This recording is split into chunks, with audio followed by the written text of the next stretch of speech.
Audible.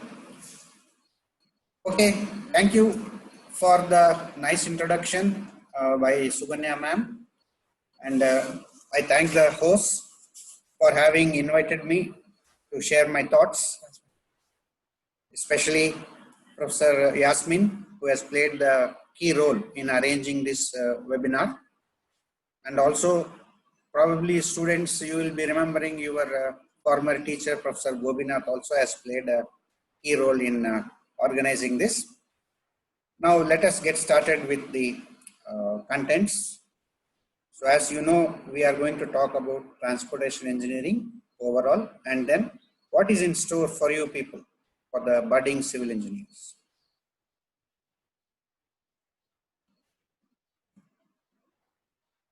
So anyway, I have been introduced. You have my email ID. You can interact with me if you feel there are some queries that are left answered in today's interaction. I would like to start with this couplet, like A is the first of the alphabet and God is the primary force of the world, something like an invocation whenever we do some or start some event. So since most of you speak Tamil, are you reminded of anything when you read this? You can think it to yourself, because it's not possible to have interactive session now. I leave it to you to think it over. Anyway, I would like to remind you this. I have borrowed this from Tirukkural only. So you can see here on the screens. Agar Mudala Eduthallam Adi Bhagavan Mudakkade Ulagu. So this is written by our Tiruvalluvar. So here I would like to just mention about the variety our nation presents. So each region, each state has its own contributions in the form of philosophers, people who have tried to guide humanity in the right path. So Tiruvalluvar is one of them.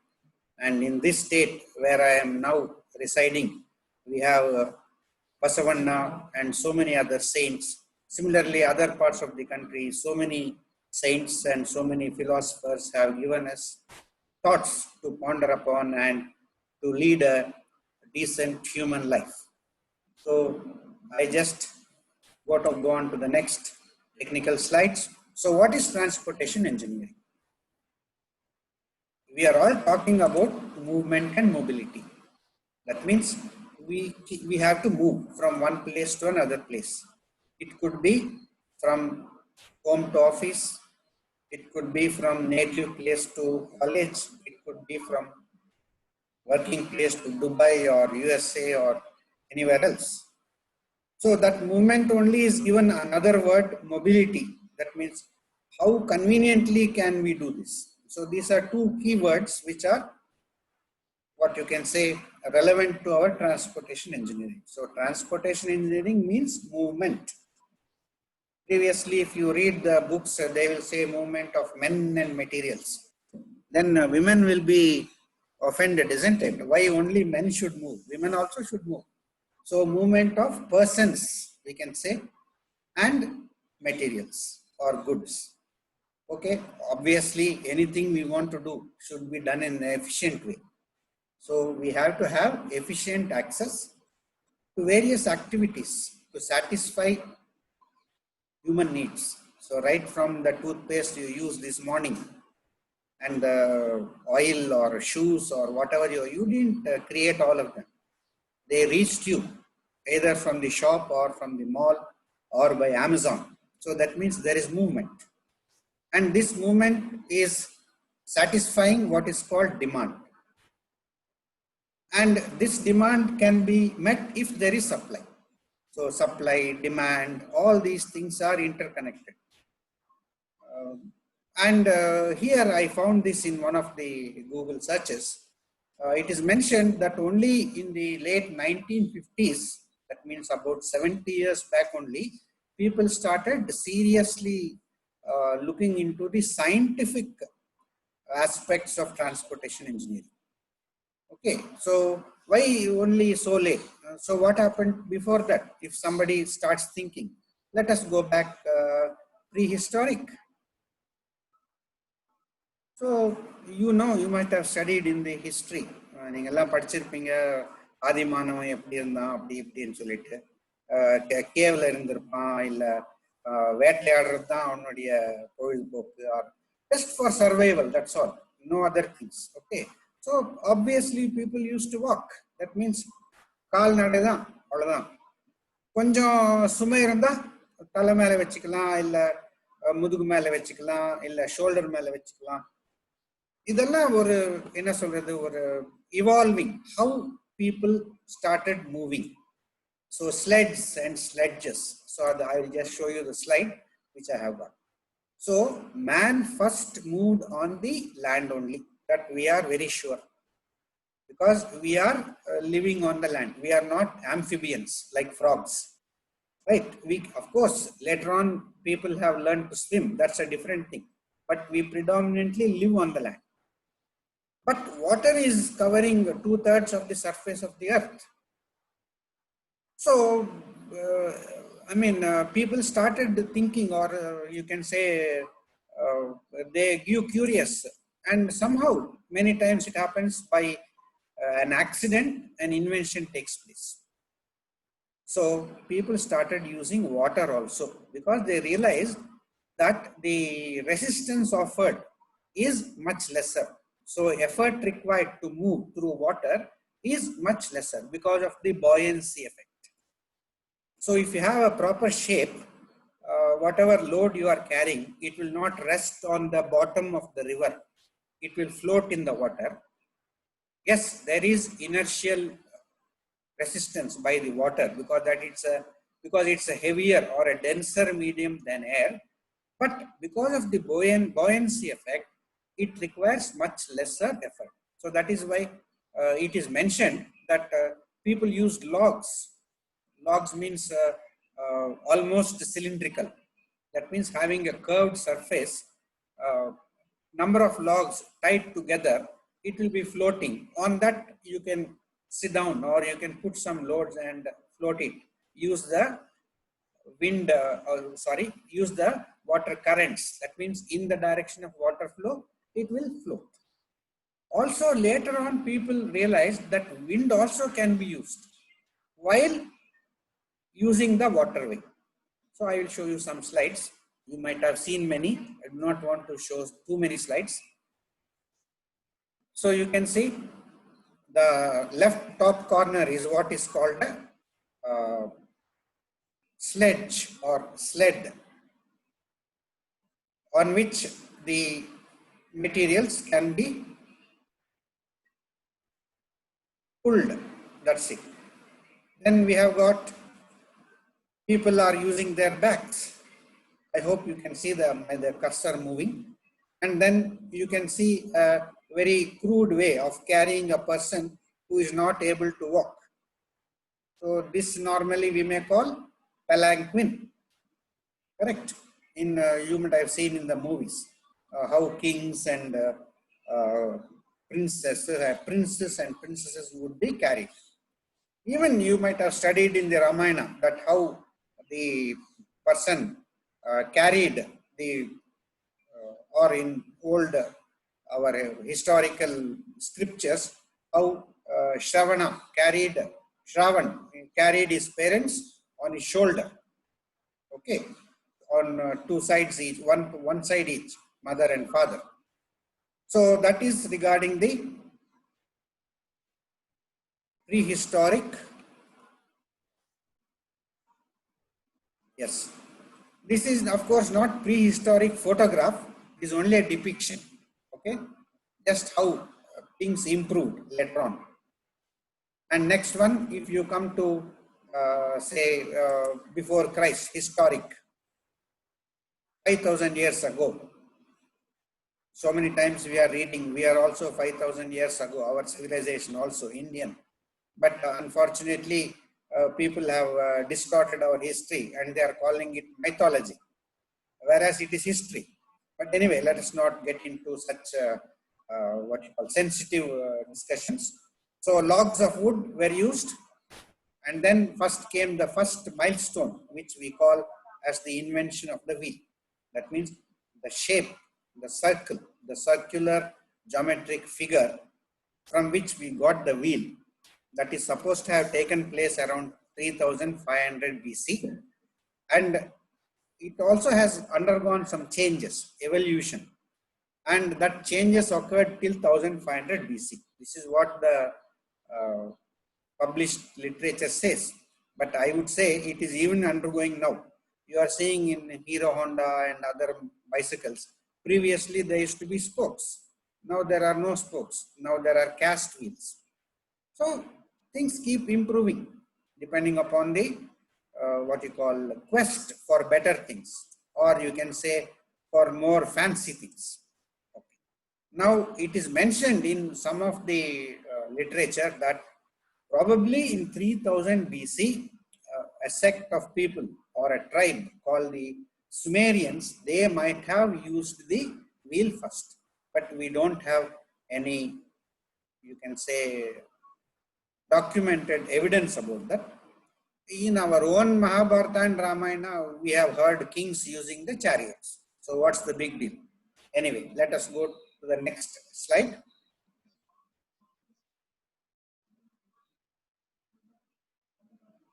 So this is how the wheel has supposed to has evolved. You can see the thickness of the wheel here. Obviously, you can recognize that it is in wood. Then you can see it is one wood piece. That means from one log it has been cut. Here segments have been joined, and here further improvement, and here further improvement, and here you can see ultimately the circular shoe, or what you call the periphery circumference with the spokes. This is supposed to have taken about 2000 years.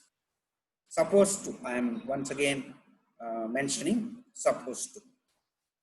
Then regarding transportation, please remember we are talking of transportation, and in transportation wheel is the most important thing. You will agree. Why only in transportation? In any other things, wheel has become a part and parcel of our life. Now, why I am mentioning, why did I mention Roman roads? Because it is mentioned, there are other instances like Mesopotamia, etc., you will find in our highway engineering book.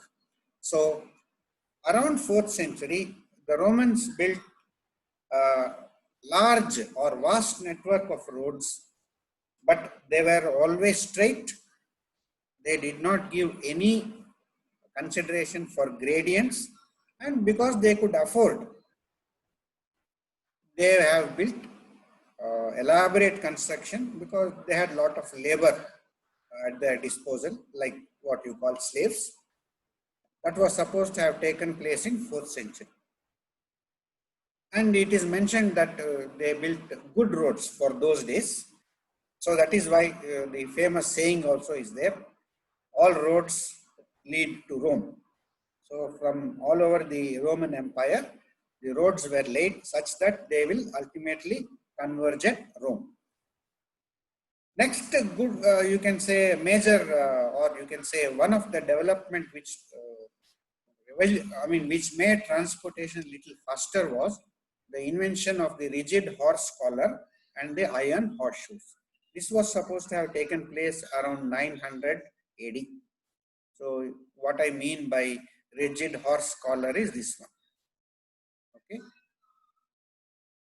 And then, you know, the horseshoe will be there. That means for the bottom of the foot of the horse, there will be a horseshoe made of iron, mild steel, which will be fixed so that the hoof does not get worn out.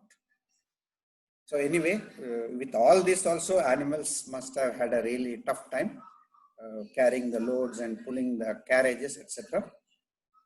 Then in transportation, please remember we are still on land. We have not yet got into water.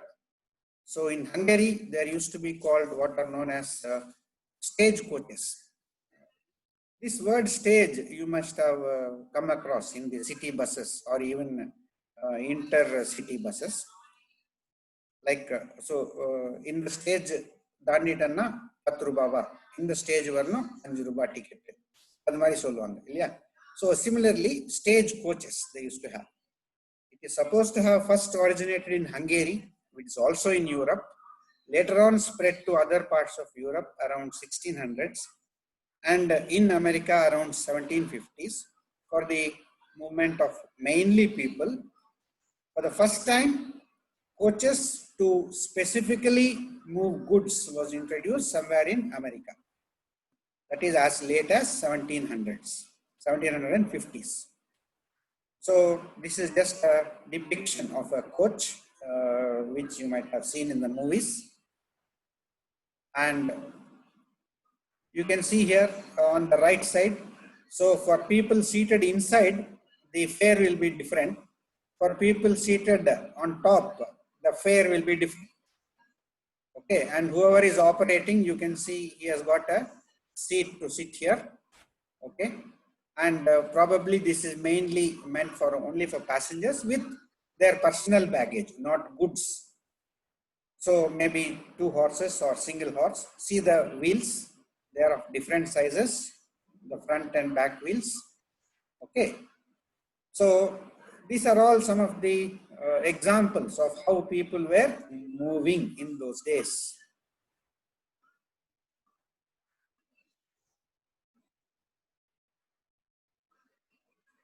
So the second milestone was supposed to be the invention of what is called the steam engine. Steam engine. So which is credited to one Mr. James Watt in 1781. But he could only give what you call a steam engine, but not the steam locomotive. That means the actual engine which pulls the trains. Most of you might not have seen a steam locomotive in action. You might have found them in front of large stations, just as a museum piece. So that person is called Richard Trevithick, who gave a working steam locomotive. But the credit of introducing railways is given to George Stephenson around 1825, and he is referred to as the father of railways. When you say father of railways, it reminds me of our own Metro Man. Do any of you remember who is Metro Man? Who is called Metro Man in India? You can, because it's not interactive, unfortunately, at least you can note down in your notepad or notebook, whichever you are having. So I post the query, who is Metro Man? If you know the answer, write it. Okay, or at least post it in the chat. Okay, if it is possible, or share with your teachers. Okay, because I am remote, I am in Bengaluru. You people are all maybe not in Salem only, but at least you can keep in touch with your teachers so that you feel happy, yeah, that you could know or you are knowing some of the answers. Okay. Now, so steam was used. Till now, only what you call human power for his own movement or for helping the kings in the form of slaves. Later on, animal power. Now something beyond these two, steam power. So that is why it is called the second milestone. And then we have got, moving on, cycling. So still we have not yet come to automobiles or what we call the internal combustion engines. So we have only got cycling. So it is mentioned that someone somewhere in between 1830 and 1840 or during those years, somebody tried to create or invent something what is called a bicycle, but he did not patent. I put not patented in capitals because I want you to realize the importance of this. So this is something called intellectual property rights. That means if you have an idea and if you can put it into reality, then you must get some credit for that. So that is what is called a patent. Okay, there are some procedures which have to be followed, and if you get, I think even Yasmin and Suganya will agree. Institutions also will say we have got patent for this, we have got patent for something else. So individual, you also, students also, maybe later during your career, whenever you get a idea, see, explore whether it can be made into reality and you can get a patent for that. Then similarly, in France, somebody did a better working model of bicycle in 1860s. Initially, they had wooden wheels and wooden tires, then iron tires, and then air-filled tires. Okay, so puncture ஷாப்ல போய் puncture போட்டிருப்பீங்க, உங்களுக்கெல்லாம் அந்த experience இருக்கும்னு நினைக்கிறேன். எனக்கு இருக்கு. Okay, so I used to love cycling, really.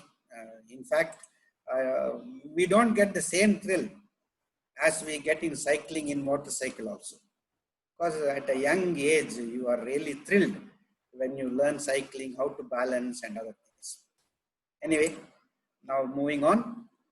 So in 1869, this was one of the photographs I could get. You can see how weird it looks. Two wheels of different size, and I do not know how that person was able to sit on this seat and ride it and balance it. Anyway, everything will go through changes, so we have to accept change. Now we get into water. So sailing. So you can see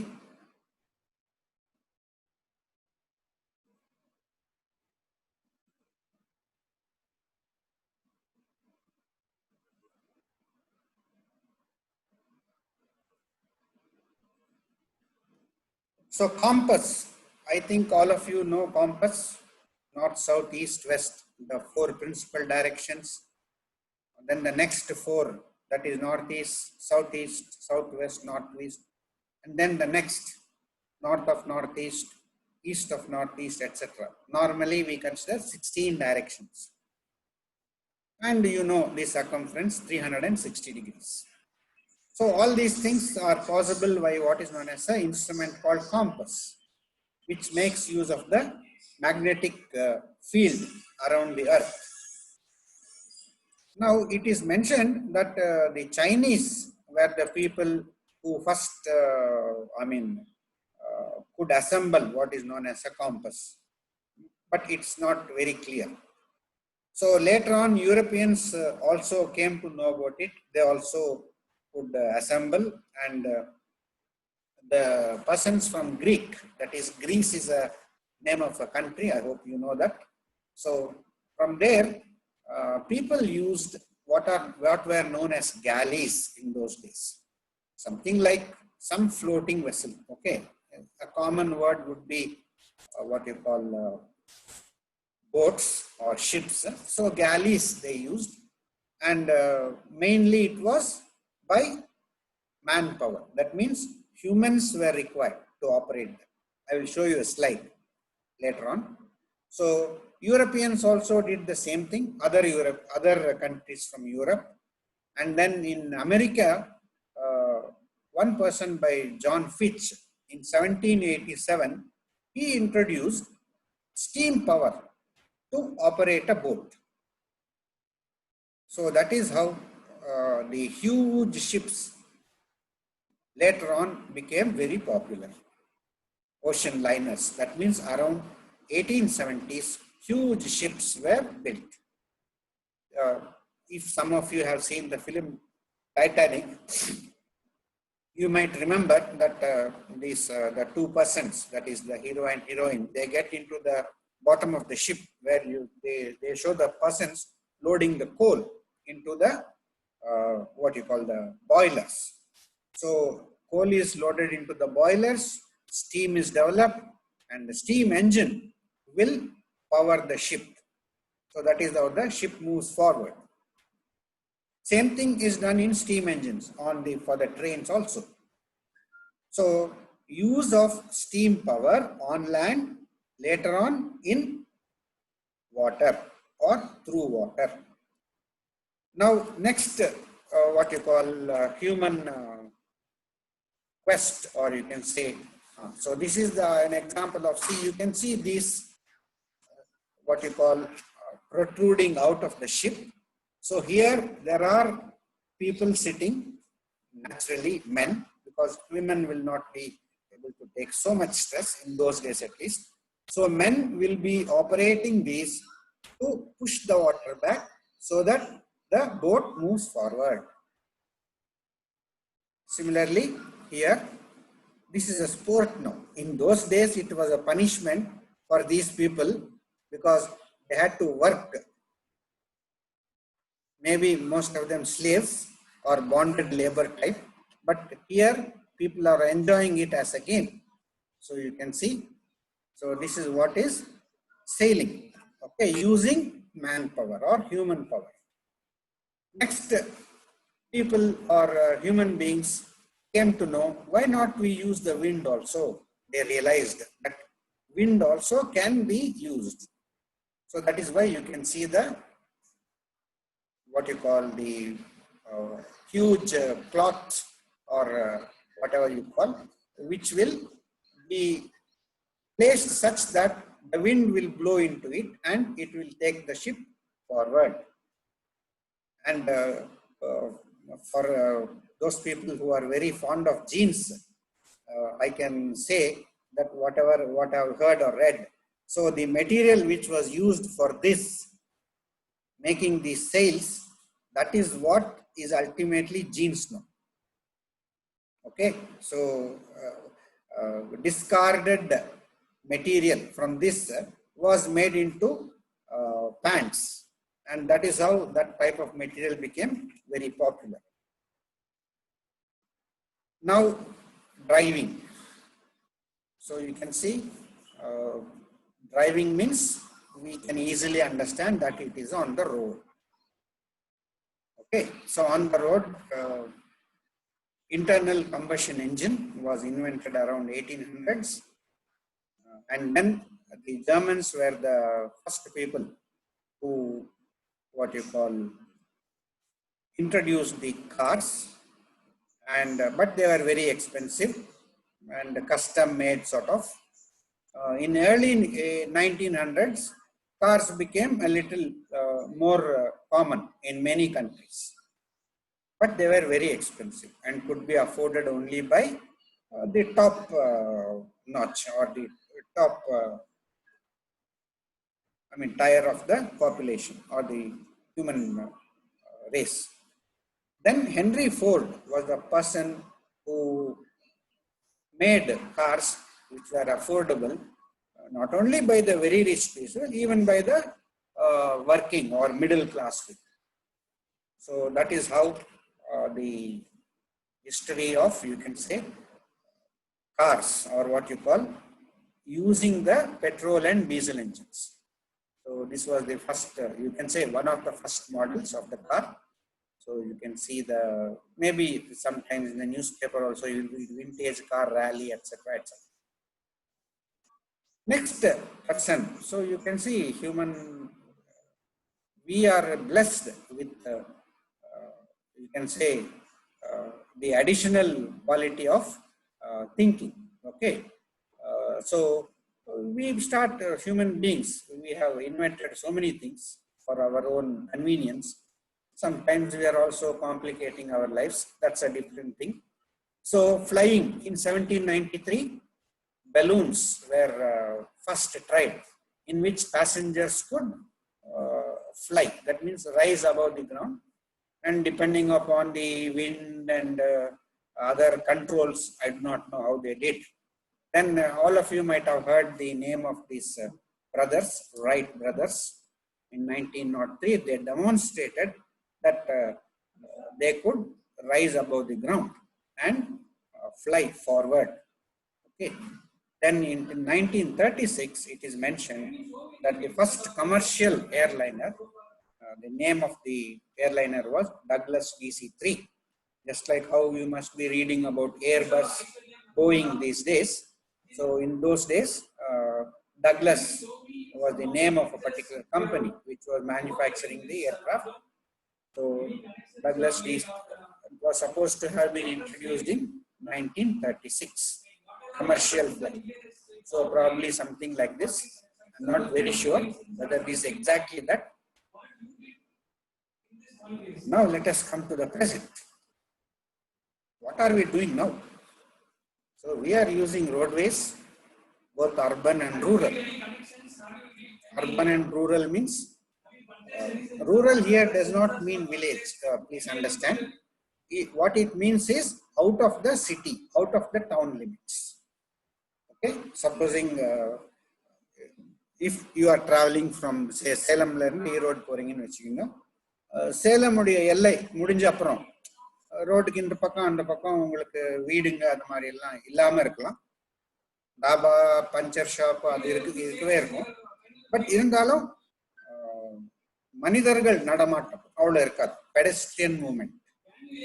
so அந்த stretch of the ரோடை வந்து நாம rural அப்படின்னு சொல்லலாம். That means out of the city or out of the town limits. Within the city limits, within the town limits, Salem, Erode, Coimbatore, Bangalore, you can see ஒரு ரோடுன்னா இந்த பக்கம் அந்த பக்கம் ரெண்டு பக்கமும் வீடுங்க இருக்கும். இல்ல கொஞ்சம் வைட் ரோடு, மெயின் ரோடுன்னா கடைங்க இருக்கும். ரிங் ரோடுன்னா பெரிய பெரிய கல்யாண மண்டபம் அதெல்லாம் இருக்கும். ஸோ அது வந்து urban setting. That means within the town or within the city limit. Waterways. இப்போ நெக்ஸ்ட் ரயில்வேஸ்ல கூட இப்போ என்ன ஆயிடுச்சு, ஃபர்ஸ்ட் என்ன நினைச்சிட்டு இருந்தாங்கன்னா ரயில்வேஸ்னா ஒன்லி ஒரு ஊர்ல இருந்து இன்னொரு ஊருக்கு தான் யூஸ் ஆகும். அப்புறமா we realized இல்ல ஊருக்குள்ள கூட அதை யூஸ் பண்ணலாம். இப்போ சென்னையில பாத்தீங்கன்னா எலக்ட்ரிக் ட்ரெயின் இருக்கு, ரொம்ப வருஷமாவே இருக்கு. அதே மாதிரி மும்பைல இருக்கு, கால்கட்டால இருக்கு. இப்போ மெட்ரோ கூட வந்துடுச்சு நிறைய சிட்டிஸ்ல. அது இல்லாம மோனோ ரயில் இருக்கு சில ஊருங்கள்ல. ஸோ விதின் அர்பன் கூட நம்ம ரயில்வேஸை யூஸ் பண்ணிக்கலாம், பயன்படுத்திக்கலாம் அப்படின்னு இப்போ லேட்டஸ்ட் we are accepting.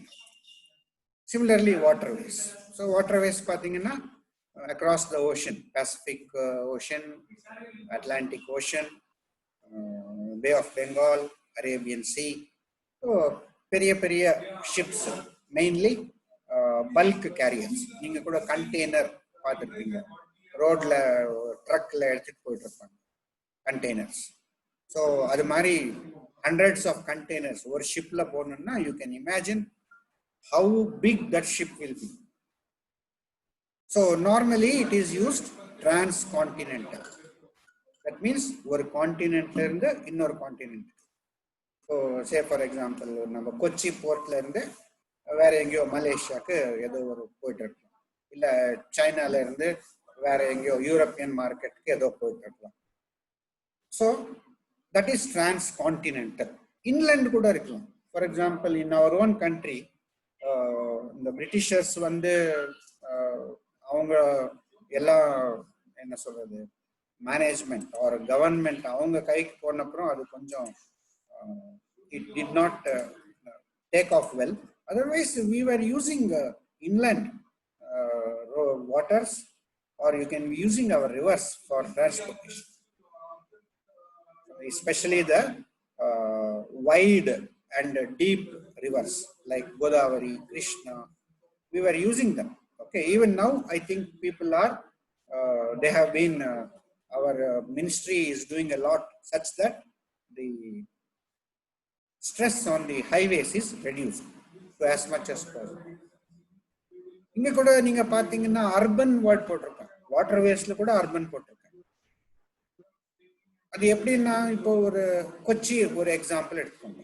நீங்க யாராவது கொச்சிக்கு போயிருந்தா நீங்க உங்களுக்கு தெரிஞ்சிருக்கும், இல்லை உங்க அங்க ஃப்ரெண்டோ யாராவது இருந்தா வேணா கேட்டு பாருங்க.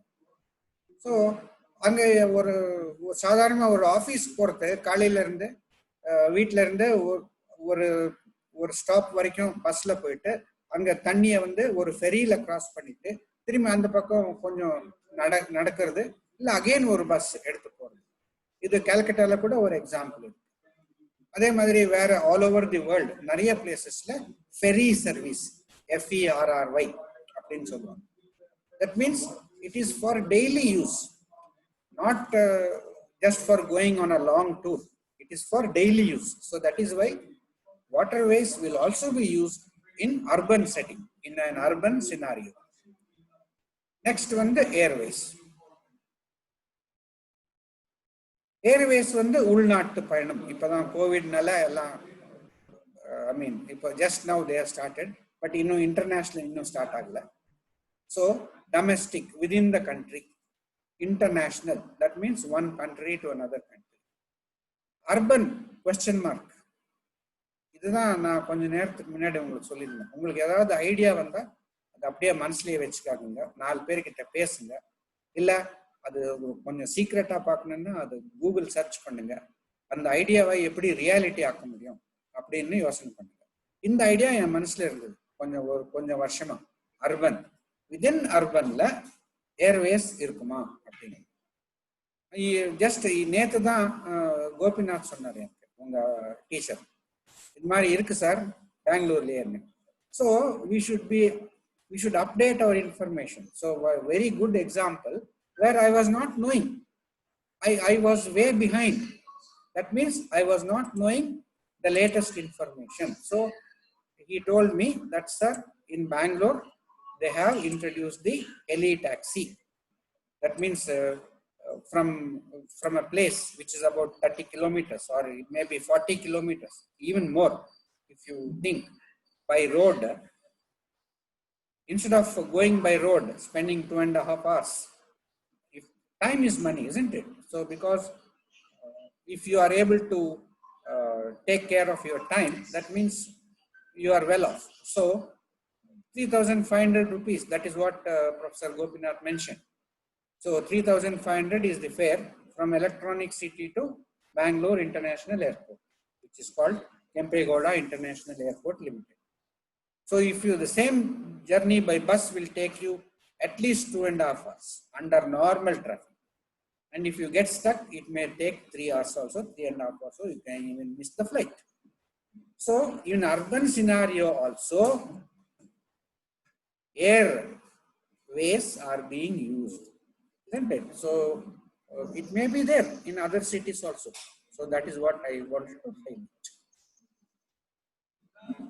So that is regarding overview of transportation. I hope I have made some sense or created some curiosity in you, or you have heard something which you were not knowing, or you came to know of something in a better way than what you were earlier to this session. So is Yasmin and Suganya ma'am, you are able to hear? Are you able to, am I audible?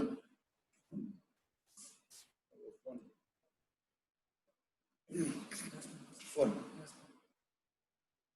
Shall we continue? Okay, okay. I am okay. So meanwhile, students of 6th semester, you can be looking at this slide.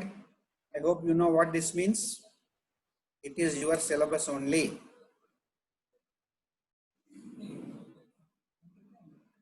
It is your syllabus, unit 1. Correct? I heard this semester, the present 6th semester, Yasmin, Professor Yasmin has engaged the classes, right? So each and every word, if you read it, there is so much to learn about that. If you take significance means meaning. Sorry, importance. Significance means importance. Modal limitations. What is this modal? Modal means different modes. Railways, roadways, waterways, airways. Limitations. That means sustainability. What is sustainability? Sustainability means making use of some resource which is available today without compromising the accessibility to that same resource by the next generation. That means by your children. Okay, so whatever earth we are living in, whatever air, whatever water we are able to enjoy or utilize, they should be left as it is for your children and next children. So one way of looking at sustainability. So we have to take care of the environment. We have to see that we do not cause irreparable damage, etc. That is what is called sustainability. Then all of you must have heard of history of road development in India, Mughal period, Ashoka, Jaikar committee, etc., etc. Then factors influencing alignment. I do not want to go into all the details because already the topics have been covered by your professor Yasmin. I am just here to remind you, okay, and share some of my thoughts, okay. And if it serves your purpose, then I will be happy.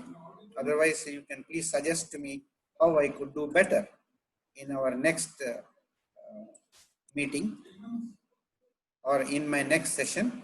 Maybe not with you, with other students. So please give your honest and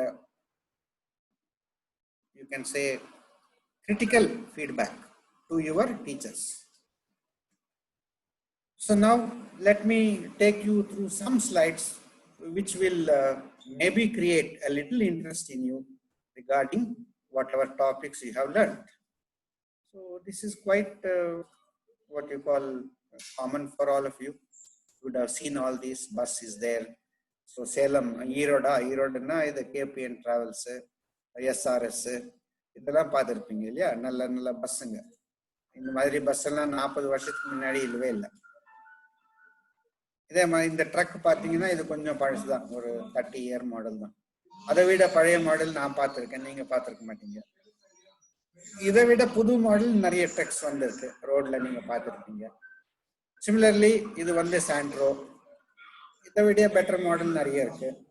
இது I think Hero Honda, இது auto rickshaw, இது cycle. So still we are using cycle. It's good. It is an environmental friendly mode of transportation and also keeps the persons fit. Of course, we should not tax old people, forcing them to use that mode. But all said and done, we have got a variety. Correct? We have a variety of vehicles on our roads. Cycle rickshaw also is there. And even cattle are using the roads. Many times on the highways, this becomes a hazard. And you can see here, okay, you can see here camels are pulling the carts. And for every silly reason, people will protest on the roads, blocking the traffic. Okay. So, in addition to our intelligence, we are also blessed with a lot of stupidity that we behave very erratically at many times. Okay, now India national highways, this map you would have seen, or this is old map, not the latest one, and you would have heard of what is known as NHDP, National Highways Development Project or Program, in which Golden Quadrilateral, North South and East West corridors were taken up. They are in an advanced stage of completion, and E-Road, I think it is along the spur from Salem to Kochi, correct, if I am not mistaken. So you are also part of the, you can say, north-south corridor. Okay, Salem is common to both north-south corridor and also to the spur. Spur means a branch from Salem to Kochi. So now alignment. What are the things we should look at in an alignment?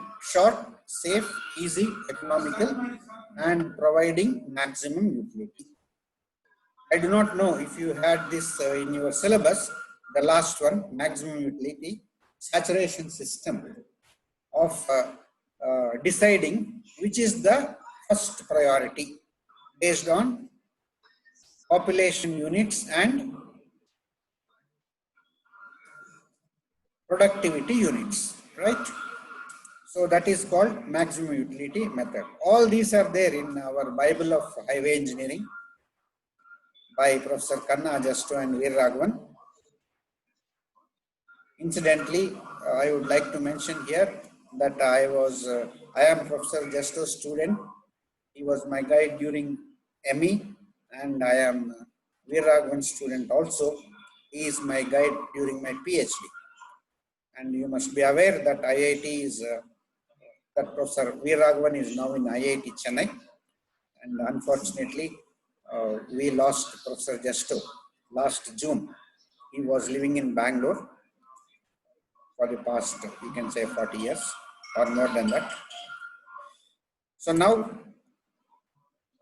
horizontal alignment. You can see how the road, instead of proceeding straight, are you able to see the arrow moving or cursor? Instead of proceeding straight, it has taken a turn. Why did it take a turn? For so many reasons. To avoid this forest or plantation, or to avoid an obstacle, etc.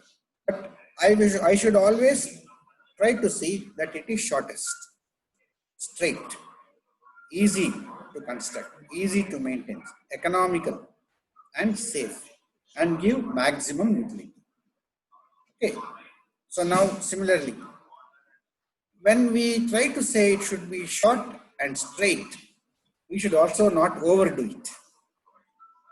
Are you able to realize or see the difference between these two? Imagine this road and this road, both are connecting or both are proposing to connect the same destinations. Say, okay, point A, point B. Here also you think point A, point B. But here this is a straight road, whereas this is having a slight curve, a curve of large radius, and again probably a curve here. Sometimes we must see that the road is not straight for too long a distance. It may induce sleepiness in the driver. So there should be a slight change in direction, at least 1.5 or 2 or 3 kilometers based on the speeds. Correct? Higher the speed, longer the straight can be. Okay? Or we have to take care that the driver will not doze off or fall asleep. Next, we have got the plan which you might have done in your whatever you call surveying classes or survey practice class. So this is how you see in plan. So the width of the road is shown, and this is the inner side of the curve. So from here to here would be the radius of the curve, and here is the vertical profile. So this was the original ground. This was the original ground, and this has been made smooth by providing vertical curves. So this is a summit curve. This is a valley curve. Since I am busy in talking with respect to the slides, I request Yasmin ma'am and Suganya ma'am to chat with the students and take a quick, you can say, if I am too fast or too slow, or people are comfortable or not, please try to take a feedback, okay, as I keep talking. So now the next slide. So can you complete the title? Please write it in your book, where there is a ... Please complete it later, okay? I don't want to tell it to you. And how is it relevant here? You can see. Here was a huge tree. Through the trunk, a roadway has been made. Of course, it's not a highway. It is a road within, say, maybe a national park. That means a big botanical garden. Okay. Here you can see there's a busy city area, what you call central business district, where land is at a premium. So already high story building is here, and because they wanted to have this access or roadway, you can see how the 1, 2, maybe 3 floors of this building have been set apart. You can imagine what type of planning would have been done to see the columns, beams, and other things. So this road, this accessibility is made possible in spite of having this obstacle. I really do not know whether this building was already there, then the road came up, or while building the building itself, they knew that this road would come, so they made provision. I think the second one would be more true. It doesn't matter. See, whenever there's a challenge, we can find a way. Okay, so if there is a compulsion, we will do. So similarly, you can see here how the road is above the water, and here it is going below the water, so that the ships and boats are not having any obstruction.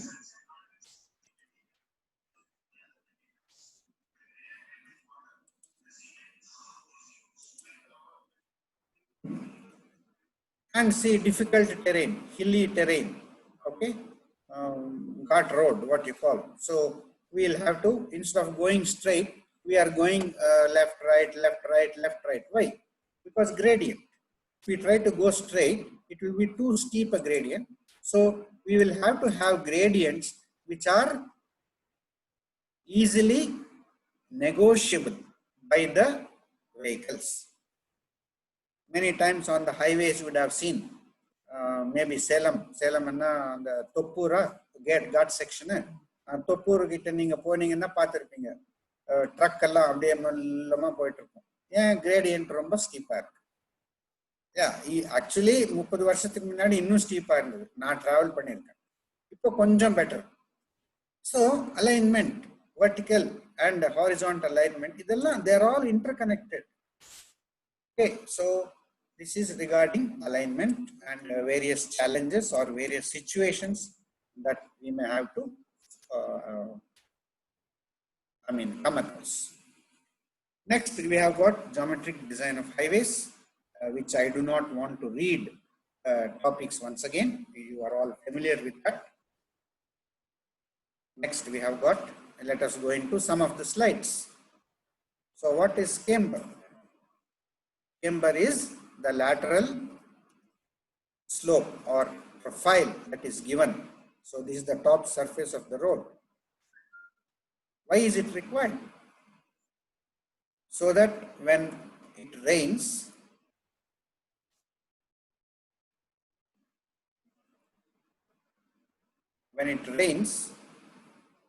the water will move to the side.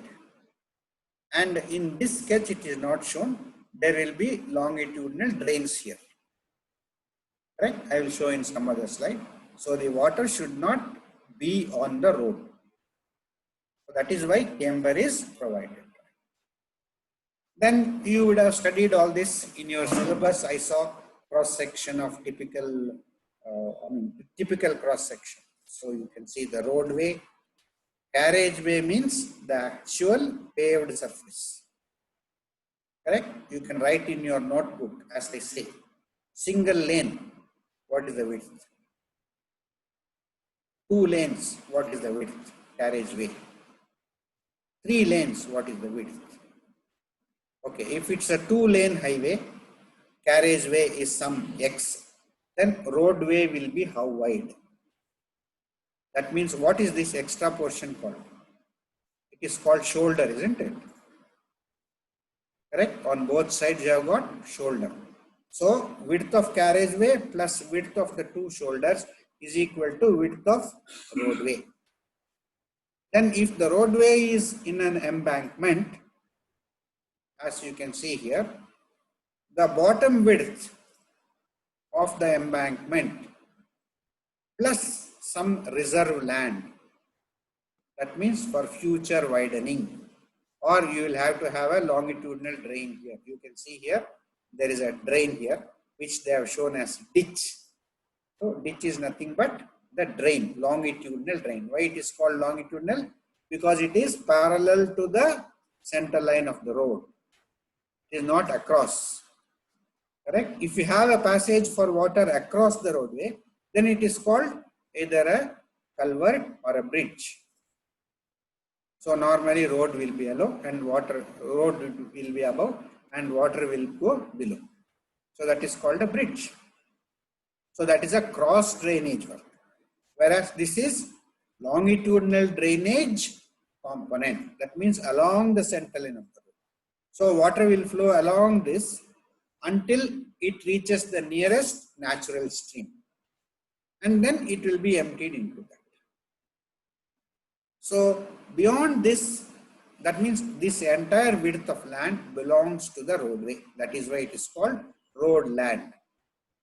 But beyond that also, as per government guidelines, there will be some restrictions for the people who are building the buildings. Okay, so that is why width between building lines and width between control lines. So these are all terminology which you will find when you are planning a new highway or proposing a new highway. It's typical cross section. You can go through it in detail. I will share the slides. Okay, whichever slide you want to see, you can request your teachers to show you at any time. So 3 lanes, etc. You can see surprisingly in this cross section, the camber is or the slope is given such that the water is coming to the center. See here, can you see here? Normally it will be other way, isn't it? Okay, so probably because of that particular site, there may be a reason why they have taken it like this.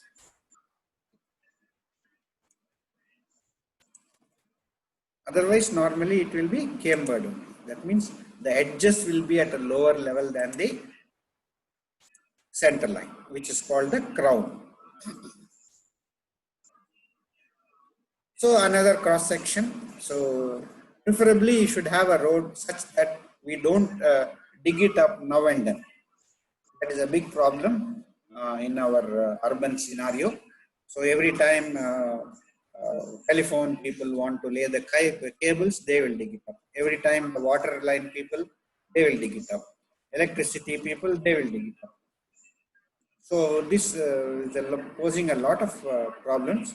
So that is why in the case of urban roads, at least the new codes say that plan for these things in advance so that you don't damage the road every now and then. Okay, so carriageway, curb means the physical barrier between the footpath, which is also called sidewalk, and the carriageway. Correct? Now, this is a typical cross section of a road where it is part cutting, part filling. So you can see this was the original ground line, that is the broken ground line. And to make this formation, that means to build up this road, we have to fill here and we have to cut here. Excavation, cut, embankment, fill. So you would have heard in some other context, in a project, we will try to see that whatever material we excavate, we use it in that project itself. Otherwise, cost of excavating plus taking it to some place and dumping, that will add to our project cost. Or if it is only embankment, that means only fill, then we have to bring from somewhere else. So that will also increase our cost. So that is what is to be done while doing the vertical profile So it is a trial and error. See, civil engineering is not about one step answer. Please always remember that. Okay, you may have to do 2-3 trials to get the best for the prevailing circumstances. Once again, best is not best always. Okay, what is best in 2020 may not be best in 2030. What is best for national highway may not be best for other district road. So there is nothing like one size fits all. You are going to shoe shop, sock shop, isn't it? Socks, forget it. Shoes. Can everybody buy the same size? No. It depends, isn't it? It depends. Same way, if somebody asks you, is that road better? Is concrete road better? Or is bituminous concrete road better? You please involve him in a conversation. You cannot give one line answer. Concrete road is better. You will be wrong. Don't say that. You tell them, see, it depends on the situation. You tell them that. First of all, you should be aware of that. Okay, many times we ourselves will not be aware. So we'll be caught in a difficult situation when talking to general public. I will come to that general public later. Okay. So this is a nice picture where you have got a very wide median. So during the night time also, the headlights of these vehicles will not disturb the headlights of these vehicles. Of course, this is not in our country. As you can see, it is not keep to the left traffic, it is keep to the right. So that means these vehicles are proceeding in this direction. These vehicles are coming in this direction. Whereas in our country, we will be proceeding in this direction and these vehicles will be coming in this direction. Okay. So now you have one more thing which is very important in every day. How many of you see? Unfortunately, it is not interactive. I can't see all of you. So, I mean, at a time simultaneously, and we can't talk to each other. But whatever query I put, please make a note of it in the book. So it will be good for you to remember the lecture. Okay. So how many of you are using two-wheelers? And how many of you have had met with an accident? Or you have heard your friend meeting with an accident? Normally, நான் என்னவா பண்றது போயிட்டு இருந்தேன்ப்பா முள்ளமா தான் போயிட்டு இருந்தேன் சடனா பையன் குறுக்க வந்துட்டான் நான் என்ன பண்றது அந்த சிச்சுவேஷன்ல யாரது தப்புன்னு நாம சொல்ல முடியாது unless we do an analysis of what is called stopping sight distance. Right? See, whatever speed the vehicle was moving, until the brakes are applied, it will move in the same speed. That is what is called lag distance. If you have this in your syllabus, if you have numerical examples, then this lag distance is reaction time into velocity of the vehicle. In simple terms, lowercase v multiplied by lowercase t, where lowercase v is speed of the vehicle in meter per second and t is the reaction time in seconds. And IRC has recommended that t should always be taken as 2.5, which is very, very much more than normal reaction time. But we have taken such a large value for including lot of safety. And we don't talk of supposing car, some of you may be having car. In the car maximum speed normally or 80 kilometers 80 kilometers speed la poven சேலத்துல இருந்து பெங்களூர் போறப்ப அப்படினு சொல்லுவீங்க நீங்க நான் 4.5 meters secondல போவேன்னு சொல்ல மாட்டீங்க இல்லையா road vehiclesனா kilometers per hour தான் யூஸ் பண்ணுவோம் so that is why conversion factor க்கு 0.278 capital V small t இதெல்லாம் break up of the formula so formula வந்து blind-ஆ ஞாபகம் வச்சுக்க கூடாது என்ன அது அந்த ஃபார்முலா என்ன இருக்கு எப்படி இது வந்தது அத நாம ஞாபகம் வச்சுக்கிட்டீங்கன்னா வேற புக்ல வேற சிம்பல் யூஸ் பண்ணிருப்போம் ஒரு புக்ல v யூஸ் பண்ணிருக்கலாம் இன்னொரு புக்ல u யூஸ் பண்ணிருக்கலாம் ஒரு புக்ல லோவர் கேஸ் வி, இன்னொரு புக்ல அப்பர் கேஸ் வி, கன்ஃபியூஷன் ஆயிடக்கூடாது. You must know the basis behind that equation or formula. So this is a simple thing. You would have gone through it. I do not want to spend too much time on that. So the driver should have sufficient visibility, okay, so that he can bring his vehicle to a stop or make the necessary change in the speed. So ஒரு intersection, அதாவது ஒரு north south road, east west road intersection இருக்கு. So this is north south road, this is east west road, this is called intersection. நார்மல்ல சேலத்துல 5 road 3 ரோடுன்னு சொல்லுவாங்க, அதெல்லாம் intersection. So இந்த ரெண்டே road தான் இங்க, ஓகே, 2 ரோடு intersection வச்சுக்கோங்க. இல்ல 4 ரோடுன்னு சொல்லுவாங்களோ எனக்கு தெரியாது. ஓகே, ஸோ இங்க இங்க இருந்து வர வெஹிக்கிள் நார்த்ல இருந்து சவுத்துக்கு போற வெஹிக்கிள், வெஸ்ட்ல இருந்து ஈஸ்டுக்கு போற வெஹிக்கிள், இது ரெண்டும் இந்த point they are going to occupy. If they occupy at different points of time, then there is no conflict. If they come there at the same time, then there is going to be an accident. Now how to avoid that? So the driver of this vehicle must be able to see this vehicle, and the driver of this vehicle must be able to see this vehicle as they are approaching the intersection. அதுக்கு தான் line of sight. இப்போ இந்த எக்ஸாம்பிள்ல ஒரு building இருக்கு. So இந்த building obstruction. So இந்த vehicle இங்க வர வரைக்கும் இந்த வெஹிக்கிள் அவனுக்கு தெரியாது. ஸோ இந்த டிஸ்டன்ஸ், ஸ்டாப்பிங் டிஸ்டன்ஸ் விட கம்மி இருந்தா he can't stop the vehicle. That means by simple laws of motion he can't. So he should have come carefully. For that he should be alerted. அதுக்கு தான் board இங்க போட்டிருப்பாங்க stop அப்படின்னு, R intersection ஹெட்னு. Drivers நாம் தான் பார்க்கறது இல்லை அவ்வளோ. Okay, so if I can make the statement, I'm confident of that. Most of the accidents are caused by driver's fault. Okay, so we have to accept them. So as I said, human beings, we are gifted also, and at the same time we are very stupid also. So if we become a little more wiser, then this world can be a much better place for all of us to live in. Now you can see what has happened.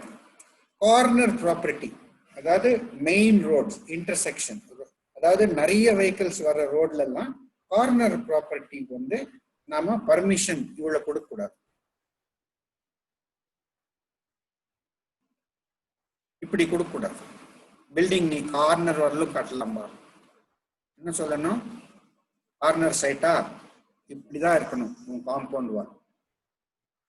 அப்போ இங்க line of side கிளியரா இருக்கும். இல்லையா, முடியலையா, இந்த வெஹிக்கிள்ஸுக்கு speed breaker போடுங்க, இல்ல டிரைவர்ஸ்க்கு நல்லா எஜுகேட் பண்ணுங்க.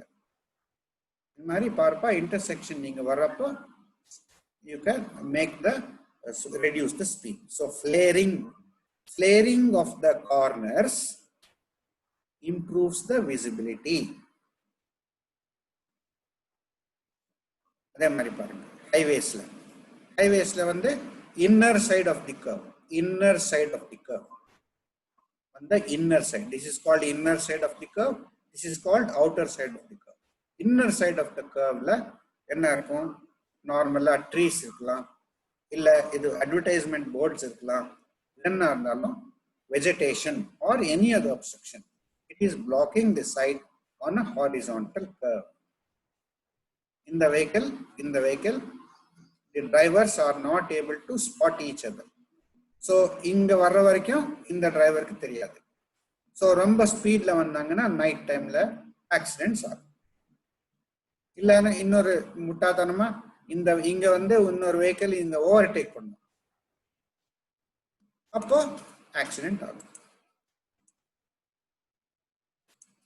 அப்புறம் வருத்தப்படுறதுல பிரயோஜனம் இல்லை. So we have to be very careful protect your lives, protect the lives of others. Please be aware that life is very precious. Take care of yourself. So you can see here in the road, இப்படி இருக்கு, இங்க left hand curve இருக்கு. But அங்க இருந்து என்ன vehicle வருதுன்னு தெரியல, இங்க போற வரைக்கும் தெரியாது. அவனும் ரேஷா வந்தா இவனும் ரேஷா வந்தா அன்பார்ச்சுனேட். இங்கேயும் பாருங்க அப்படி இருக்கு.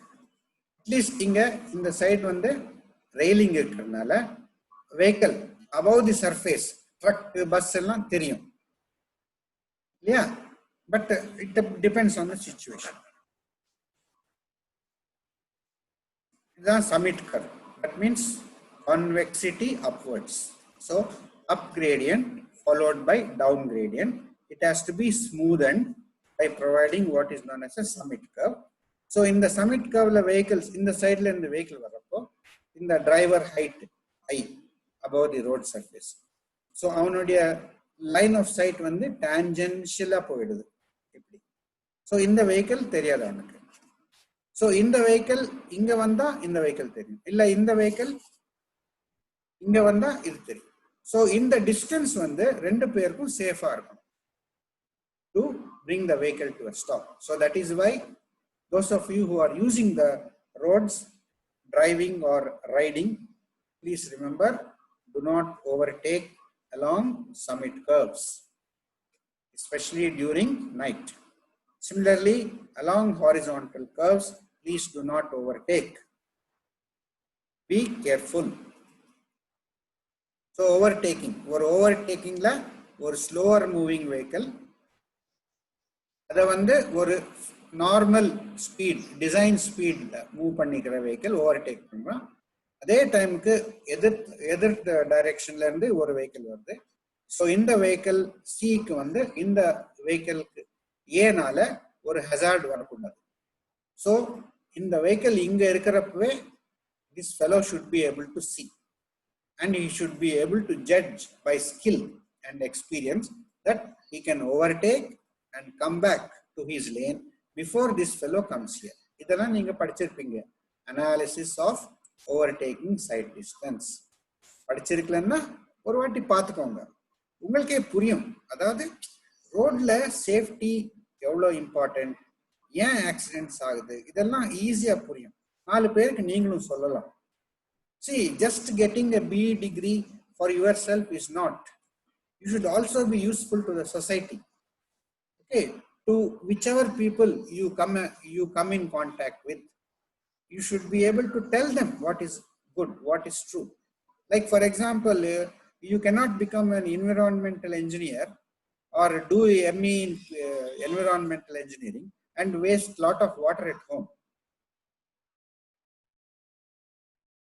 Similarly, you cannot become an environment, you cannot study environment, solid waste management and create lot of nuisance in front of your home, throw all the garbage onto the road. This is not correct. See, we are educated people, not literate. There is difference between literacy and educated. Okay, so whatever you learn, you should be able to use it in your life and also tell others. That is how I think. If you people feel that I am too much, then you ignore me, no problem. Now, super elevation along horizontal curves. So normally we have camber. That means the water falling on the center of the road must go away to the sides. Otherwise, when there is a horizontal curve, there is going to be slope only in one direction. Now, how will you change that? கேம்பர்ல இருந்து அதை super elevation change பண்ணணும் இல்லையா? அதுக்கு தான் transition curve வேணும் அப்படின்னு சொல்றாங்க. First of all, ஏன் சென்ட்ரிஃபியூகல், ஏன் சூப்பர் எலிவேஷன் வேணும்? This can easily explain that. So vehicle வந்து if it is going like this, this is called the inner edge as I told, this is called the outer edge. So there will be a in this case it is going from here to here. So there will be centrifugal force which is trying to push the vehicle away from the path. And for that, to counteract that, this has been raised up, super elevation. You would have seen this on the highways, correct? So this is called super elevation. So how is it made possible? So let us see. Why is it given? There are two things. So centrifugal force will try to push it away. Also, that means it will resist in two things. It is resisted by friction between the tires and the road surface. So this is the centrifugal force, that is right to left. Resisting is frictional force.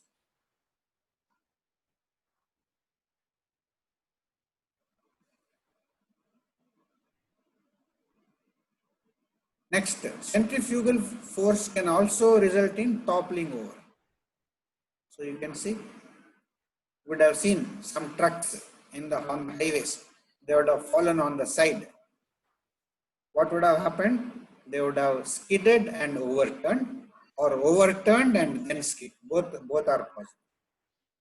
Very nicely it is explained in many of the books, but I always say that the best book on highway engineering and the first book, please remember, the first book in our country is Highway Engineering by Kanna and Justo. Okay, and I am proud to say that I am the student of Professor Justo, and now Professor Veeraragavan also has contributed in revising extensively. 10th edition you must be following. 11th edition will be released shortly. So you can see here, the left portion is the cross section, the right portion is the plan. Okay, so this is the cross section of the road and this is the plan of the road. So this vehicle, this is right hand traffic, don't bother about that, keep to the right. So this vehicle is along a straight path. So it will be camber like this. Now you see, as the vehicle proceeds, what is happening to the left side of the camber? You see? So the vehicle is now here. And when it has reached the beginning of the curve, that means transition curve might have been here. This is the circular curve. The entire super elevation has been attained. And now the curve is about to end. So again, we are reaching the transition point. So you can see the left side portion is becoming flatter, almost level. Yeah, level. Now again, return to camber portion. Okay.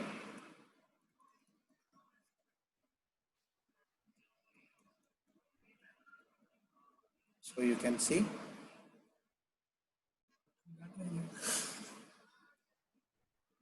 Okay. Now this is off tracking.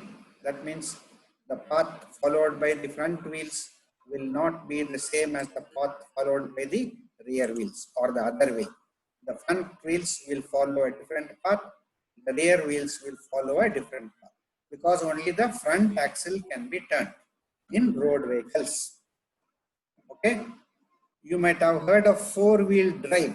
That means all the four wheels are connected to the engine. But you would not have heard of four-wheel drive or four-wheel steering, correct? So only the front axle can be turned. So you can see the path traced by the vehicles will be different. So you can see.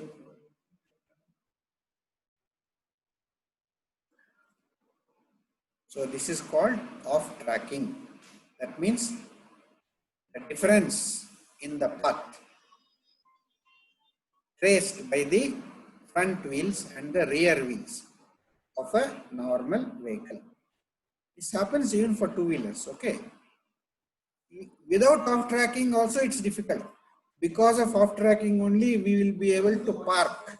Otherwise we won't be able to park. So you can see that is why on the curves extra widening is provided. Extra widening is provided. You can see here this extra width has been provided. Okay. Similarly, you can see here the extra width. This is of course vertical alignment. Just you can say for excitement purpose. So you can see here summit curve, valley curve, summit curve, valley curve.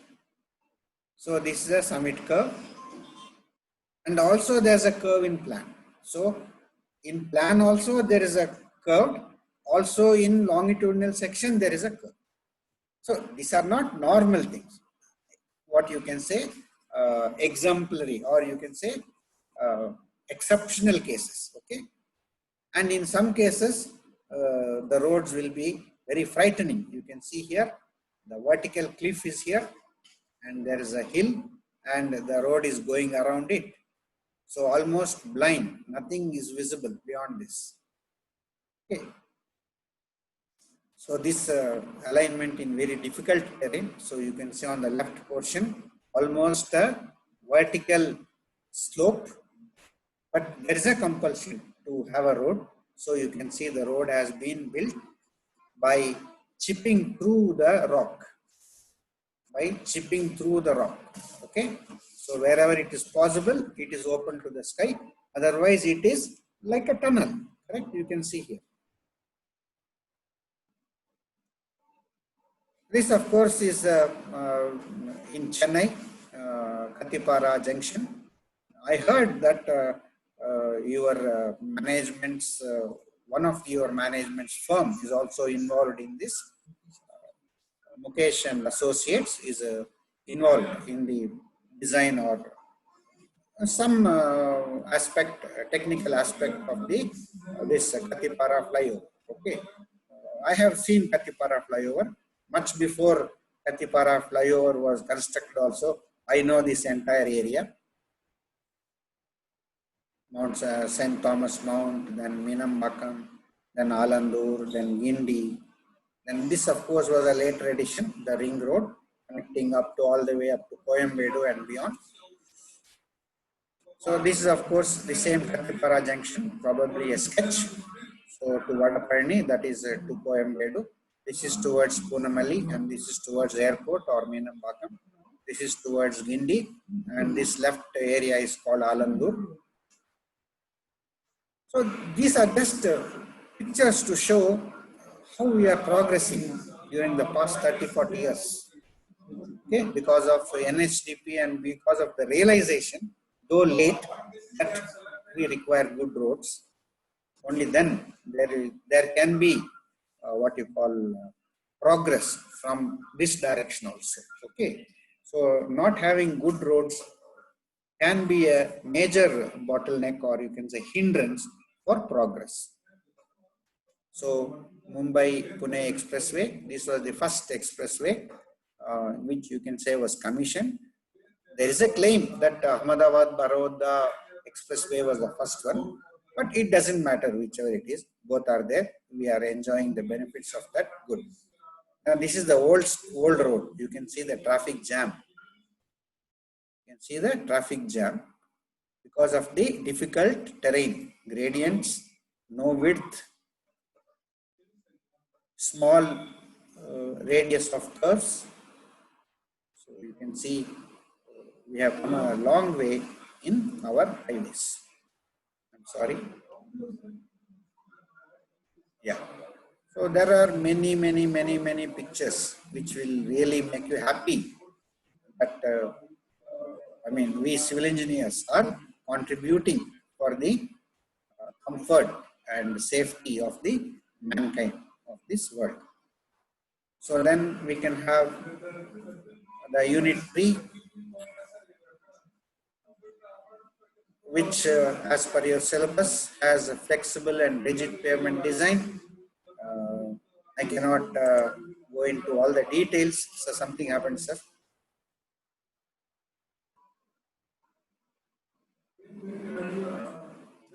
Sir, somewhere I clicked.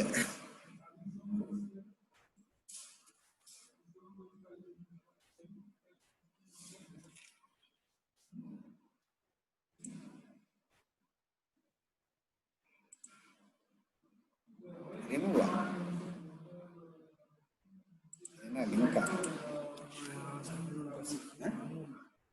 Okay. So now payment components and their road design principles, etc., etc. IRC, I hope all of you know what is the expansion of that, Indian Roads Congress. So how the load is dispersed, that means the wheel load, how does it, how will it affect the layers below that? Okay, so the topmost layer will take the highest stress and the bottommost layer will take the least. That means load dispersion is taking place. Okay, that is why we have got so many layers. This is how the load dispersion pattern takes place in flexible pavements, what are known as flexible pavements. But in rigid pavements, the dispersion is in a different manner.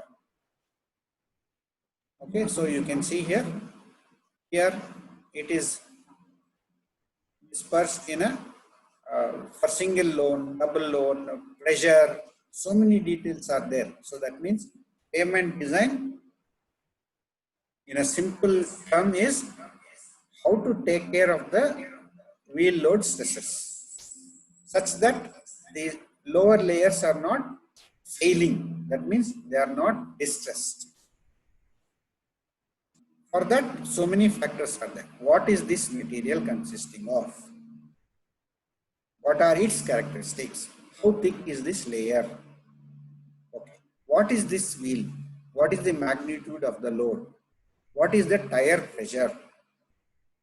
What is the stress at the point of contact? What is the temperature at the point of contact? What is the moisture content in the layers below this? So all these things are going to affect the performance of pavements. Just you can say schematic or a notional diagram of how the load is dispersed. So in the case of rigid pavement, there is something called beam action or slab action. Okay, so one wheel load here, its effect will be felt over a larger area, but the magnitude will be very less. Whereas here in flexible pavement, it will be felt over a smaller area, but the magnitude will be more. Okay, so this is one way of depicting the difference between the behavior of flexible pavements and rigid pavements.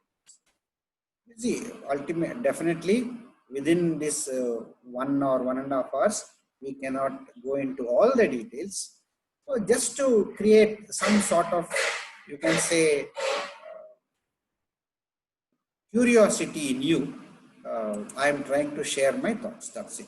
Okay. So now we have got the stresses or distresses. That means what type of failures will happen. These type of things you must have seen on the roads. They were very common, maybe 30, 40 years back. Right now, lot of improvement has taken place. Hello, madam. ನಾನು webinar ಅಲ್ಲಿ ಇದ್ದೀನಿ madam, ಆಮೇಲೆ ಮಾಡಲಿ. Okay. So these are all the different types of, these are called distresses. That means problems, or you can say failures.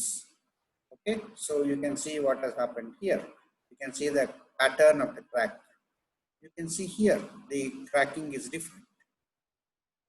Okay, so these are some of the what you call slides which I thought I will share with you.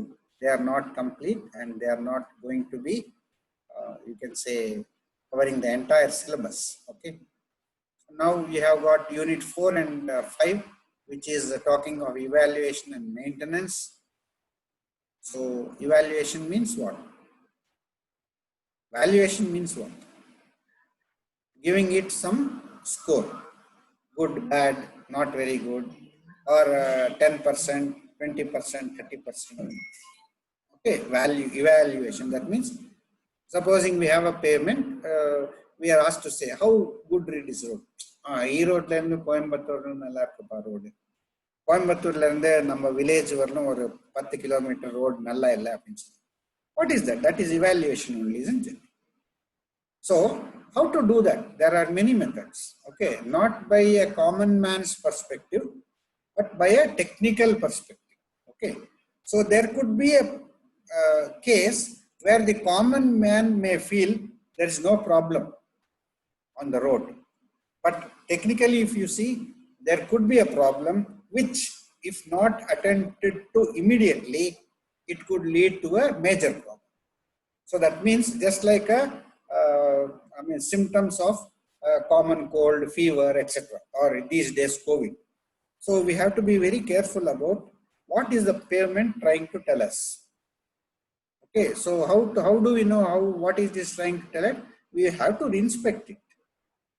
That means we must go to the field and walk along the road, take a look, if required, carry some instruments and do some tests. So there are many methods of doing that. So all these words are telling about that only.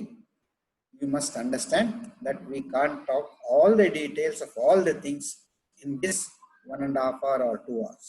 Okay. So just I have shared some of my slides, which very humbly I admit that many of the slides have been given to me by my professor, guide, Professor Veeraragavan. This slide definitely belongs to him.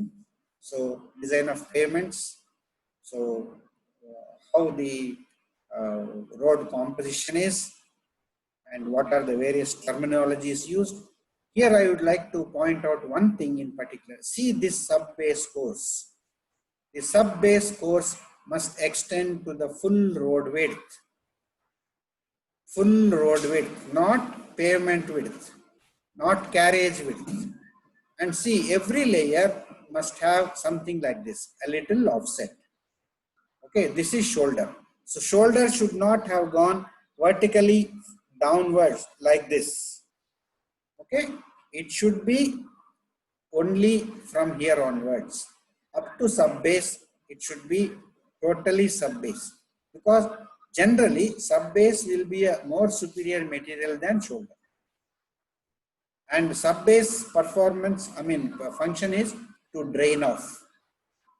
Okay, so 6th semester students, you would have studied functions and components of different pavement layers.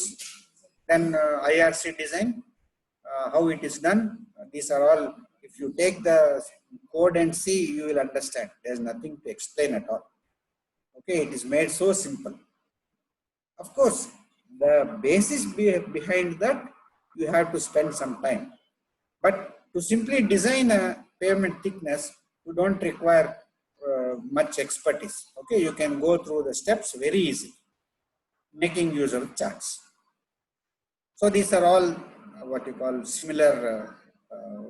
Once again, I am acknowledging these belong to my guru, Professor Veeraragavan, who has been kind enough to give me these slides and permitted me to share for dissemination of knowledge. Ultimately, that is what we are here for, isn't it? Whatever we learn, we should share with others. Then the value of the knowledge increases. Then you may be thinking, at one point of time I said patent, yes, sir. We should also get some credit for that, correct? So we should share the information, whichever can be shared, whichever can give us some benefit, we should hold it and try to get some benefit out of that, isn't it? Everybody needs a decent livelihood.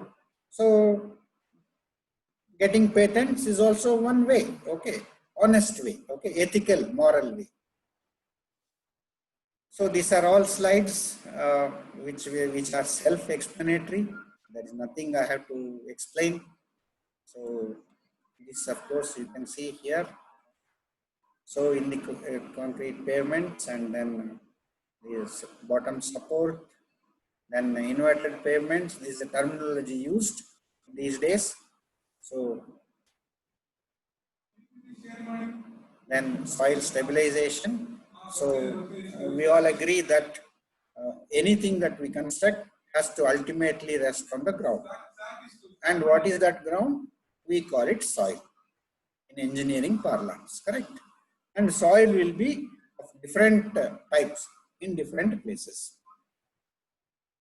When compared to other civil engineering projects like thermal power plant, water supply power plant, water treatment plant, or a dam, highways are different because the length is very large when compared to the width. So a large industrial complex also will have definite width, definite length. But roads don't have any definite length. Definite length means they are very long. So they extend over the length and breadth of the country. And on a same highway, at different chainages, that means at third kilometer, fourth kilometer, fifth kilometer, the soil may be different. So we have to know the soil and accordingly take the necessary precautions or actions to see that our roads do not fail. So these are simple examples of some specific cases. Okay, you can go through them in detail whenever you find time, or you can discuss with your teachers if you are interested. I am sharing the slides with your teachers. So even lime, sunnambanu solran illaya, sunnambu kuda nam use pannalam to stabilize the soil. Okay, romba high fi da venum illa eppum. Simple solutions also will be enough depending on the situation. New materials. So what are the characteristics we want? We want better resistance, we want better adhesion, we want longer life because our axle loads are keeping on increasing, especially the violation. Legal load is something, axle load is, actual axle load is different. So truck drivers also should be, truck drivers and transport operators also should be sensitized. That means they should be educated that if you overload the vehicles, our roads are going to fail quickly and you will also face the problem sooner or later.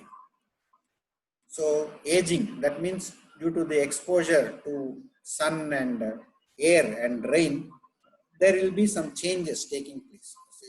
Aging, if I can say in a lighter vein, my photo shown in the poster was different and what you are seeing me now is different. You agree, isn't it? And also the first photograph which was there in these slides, that was also different. So aging is something common. So even pavements are going to age. That means they are going to change over the years. So you can see how here a heavy weight is being suspended by a bitumen sample. How is this possible? Because of ductility. You know what is ductility, isn't it? So that means its property to elongate. So all bitumen will not be same.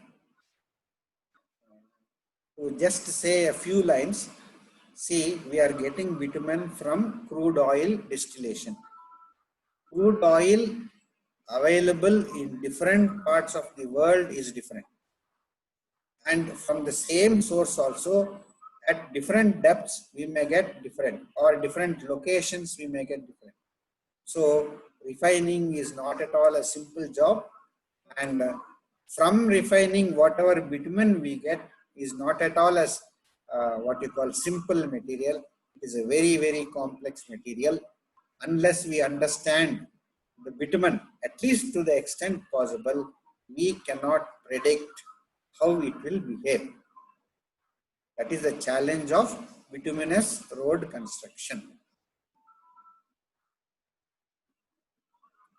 So you can see what happens when a heavily loaded truck moves over a layer where you can see what is the problem here, moisture content, correct?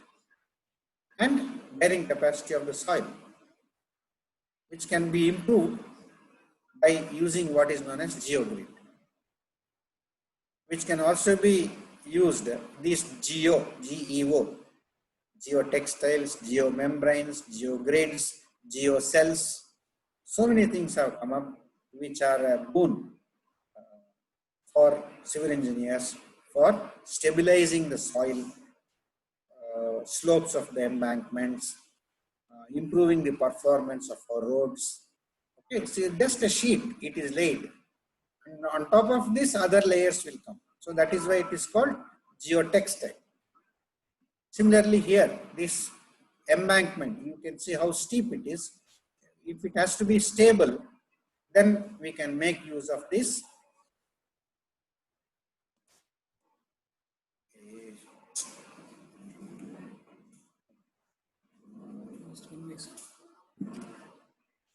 Some other fellow tried to join, I think that's why.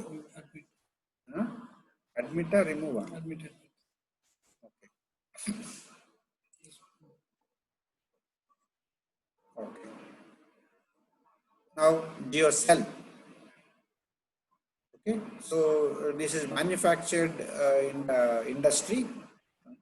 In simple words, it is plastic. Okay, so this is brought to the field, stretched, and in these cells, aggregates are filled up.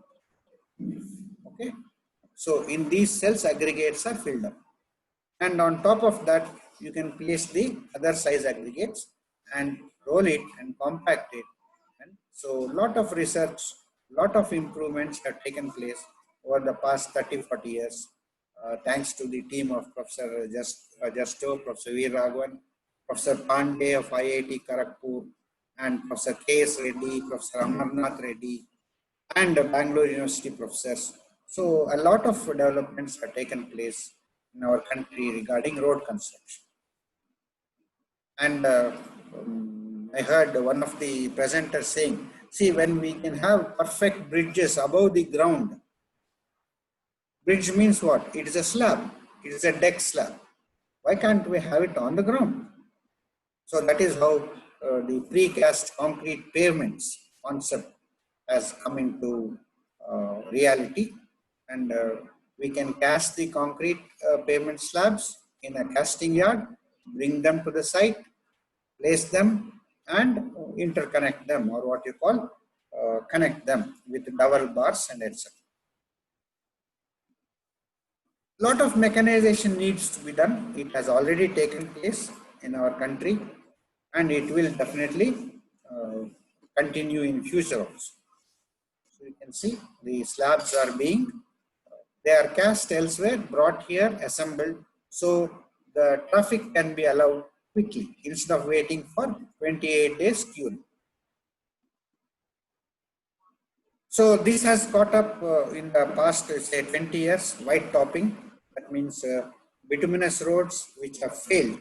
On top of them, we are using the cement concrete materials. So that is why it is called white topping. Okay. So bonded and unbonded layers, and these please go through the slides at your convenience, especially the teachers. And if the students are interested, you can interact with your teachers. A lot of material is available in the net. You can interact, and many experts are more than willing to share their knowledge. I honestly say I am not an expert. I'm just sharing very little knowledge when compared to what is available. Now, just I have taken this again, once again I am repeating, with permission from Professor Veeraragavan, I have taken a few slides to create some sort of interest in you. So what is milling? Milling means breaking up the old pavement, okay, and retrieving the aggregates, okay, retrieving the aggregates.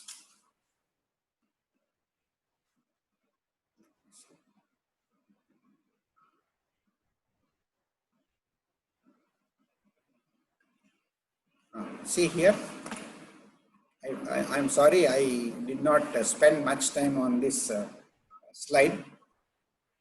150 million cubic meters of aggregate. Now, if we continue to go like this, we will exhaust all our hard aggregates. and after say 30 years or 40 years, we may not find them. Don't think I am exaggerating. Please see the next bullet. In some parts of our country, especially in the Indo-Gangetic plain, that is West Bengal, Bihar, Jharkhand, parts of Madhya Pradesh, Uttar Pradesh, you will see acres and acres of plain land, no hills, no hard aggregates available. Then if we have to transport from a distance of 150-200 kilometers, which is common in those areas, you can imagine how much diesel we are going to consume for transporting the aggregates to build a road. Now, such situations will lead us to utilize our resources properly.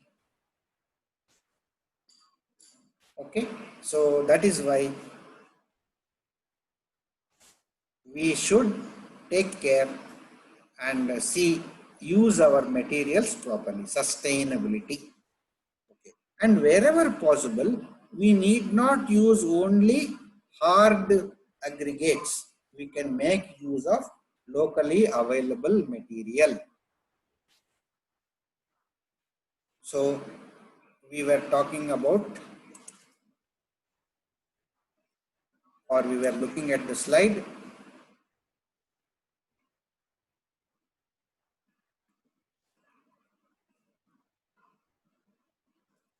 Yeah. So how to make use of already existing road. So some machineries I will show you. So you can see here, this will heat, break and scratch. That means as if we are scratching, scarifying it is called. Okay, it will pull up the material and deposit at the site. Now this material can be, sieve analysis can be done. We can find out what is the size of the aggregates, and we can also find out how much bitumen is there in that and in what stage it is. Aging, that means again conduct the tests on the bitumen, whether drastic changes have taken place in the bitumen. Then add the required amount of aggregates, add the required amount of bitumen, or new materials are available, so that we are making use of precious stone aggregates instead of putting one more layer of new aggregates. I hope I am clear. So this is how the surface will look. Formerly it was a bituminous road, might have been damaged. It has been scratched or scarified with a little effort. Heavy machinery is required. It can't be done manually. Okay, heavy machinery is required. It can't be done manually. But material, hard aggregates have been retrieved. That means we got back from them. Then we can use any methods of constructing. This of course is a machinery which I am using for, it is called slip form shuttering or continuous concreting. Correct? No manual putting of the concrete. Okay, so there should be a RMC made available. It should be spread into the what you call feeder, and this entire arrangement will keep moving, giving a smooth, or you can say compacted cement concrete pavement. Okay, and after a few days of curing, and then for grooving and for making it rough enough so that it has the necessary coefficient of friction and side grooves for drainage, etc. So some of the machinery, because I saw in your syllabus machinery, etc., I thought I will share some of the slides, okay, which were available with me. Then maintenance. So that's a very important thing. Mostly in our country, we pay very least attention to this. So if we don't maintain properly, you can see what happens on our roads. People can wait and try to catch fish after the monsoons.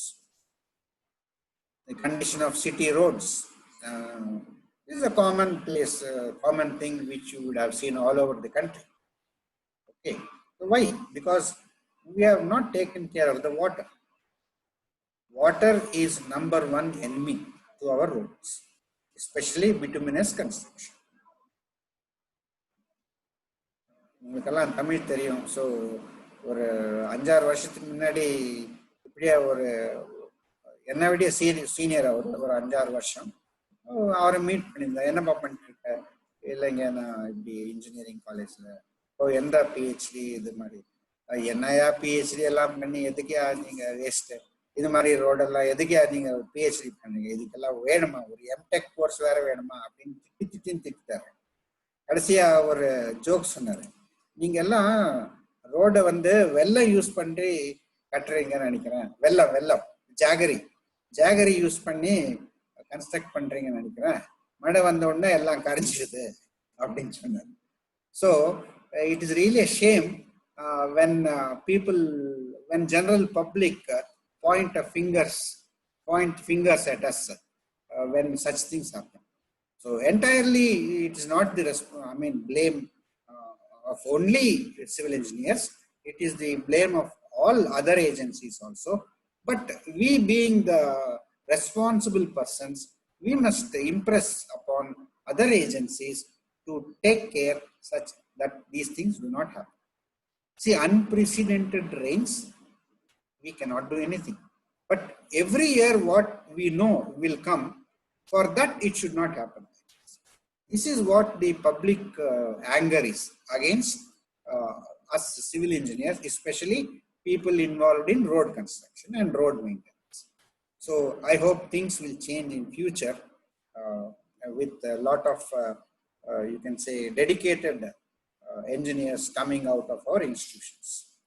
So you can see pathetic condition, really pathetic.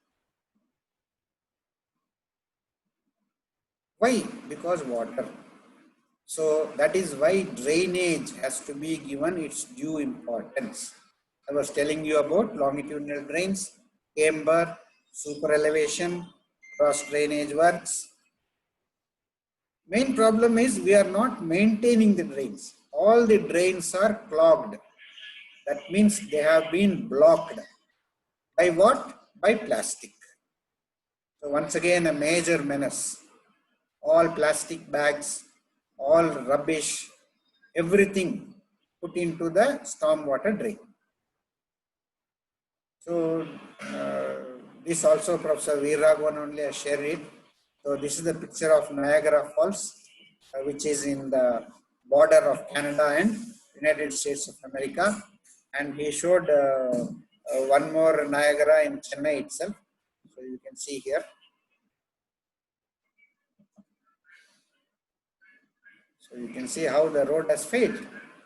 Of course, this was unprecedented floods. Singara Chennai appadinu solluvaanga. So Professor Veeraragavan was very critical. Of course, this is unprecedented, but still things like this should not happen, isn't it? Things like these should not happen. Right? These are all expected rains. Every year we know we are going to get these rains. Then why it should happen like this? So a lot of questions remain unanswered. Whether is it the commitment or the quality or lack of knowledge, what? It definitely can't be lack of knowledge. We know, okay. It is only lack of commitment to do the correct things. Okay, I do not want to quote any names, but at various levels things have to change. And you young budding engineers, see that you don't give us some pictures like this. So correct time, we have to do what is required at the correct time. Just like our body, if we don't take the proper medicine and the proper precaution at the correct time, we will fall more sick, or we will end up spending more. Correct? A small wound if required, you must take the tetanus injection. If required, you must take the antibiotics. You cannot neglect. Same way, small distress, if it is there, less cost. If you allow it to deteriorate, more cost. Okay, so network rehabilitation, that means repairing at the correct time. Okay, you have to take. So these are all figures, or you can say graphs, just to indicate. Okay, not any specific case. So this we were always telling. So sustainable maintenance.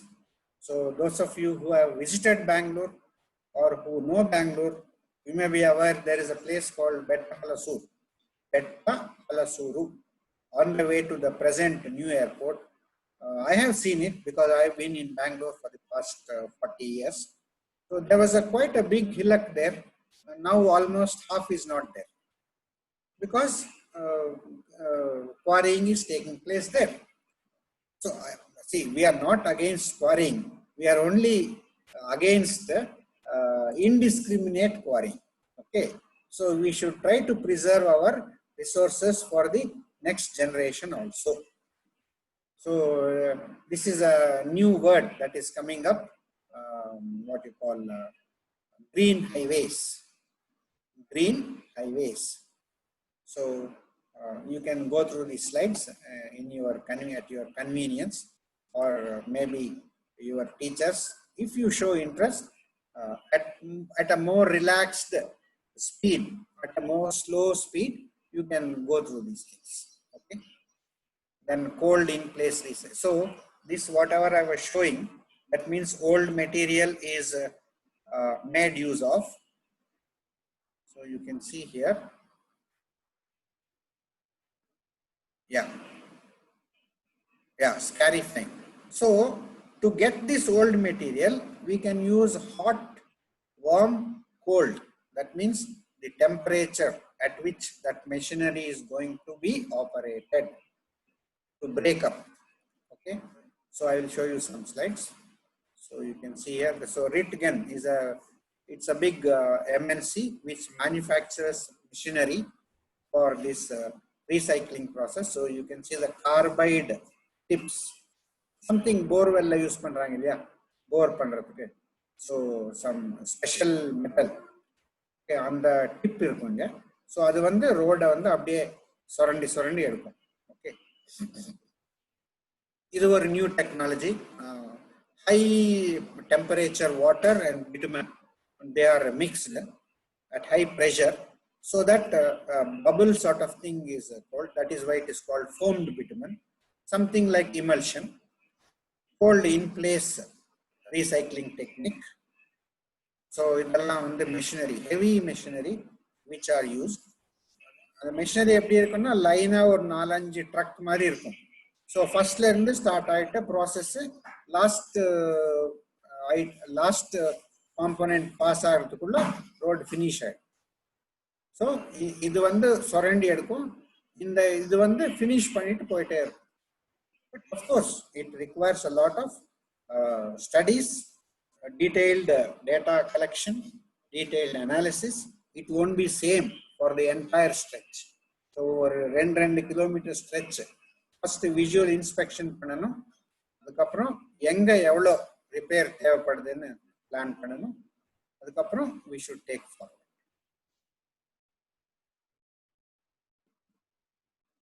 So it is just this. So a line of trucks, a series of trucks will be there. So hot in place, that means temperature. So heater இருக்கும், scarifier இருக்கும், அப்புறம் recycled mix, pug mill என்ன ஒரு mixing mill. Okay, heater, scarifier, heater, virgin material, recycled material, இந்த ரோட்ல இருந்து எடுத்த மெட்டீரியலே plus புது மெட்டீரியல் கூட virgin material ரெண்டும் மிக்ஸ் பண்ணிட்டு we will be taking the doing forward. So as I was mentioning, we have come a very long way. We have improved a lot. We have created a lot of good highways during the past 30-40 years. your generation especially should feel happy that you are going to be having all these assets. That means all this property assets are there with you now. So it is up to you to maintain them properly and utilize them properly. So nice photographs of very good Indian highways, which we would not have seen 30, 40 years back. You can go through them in detail. Some of the challenges also you must know, or you can say the flip side. So you can see heavy traffic congestion. Everybody should try to use more public transport. See the traffic congestion.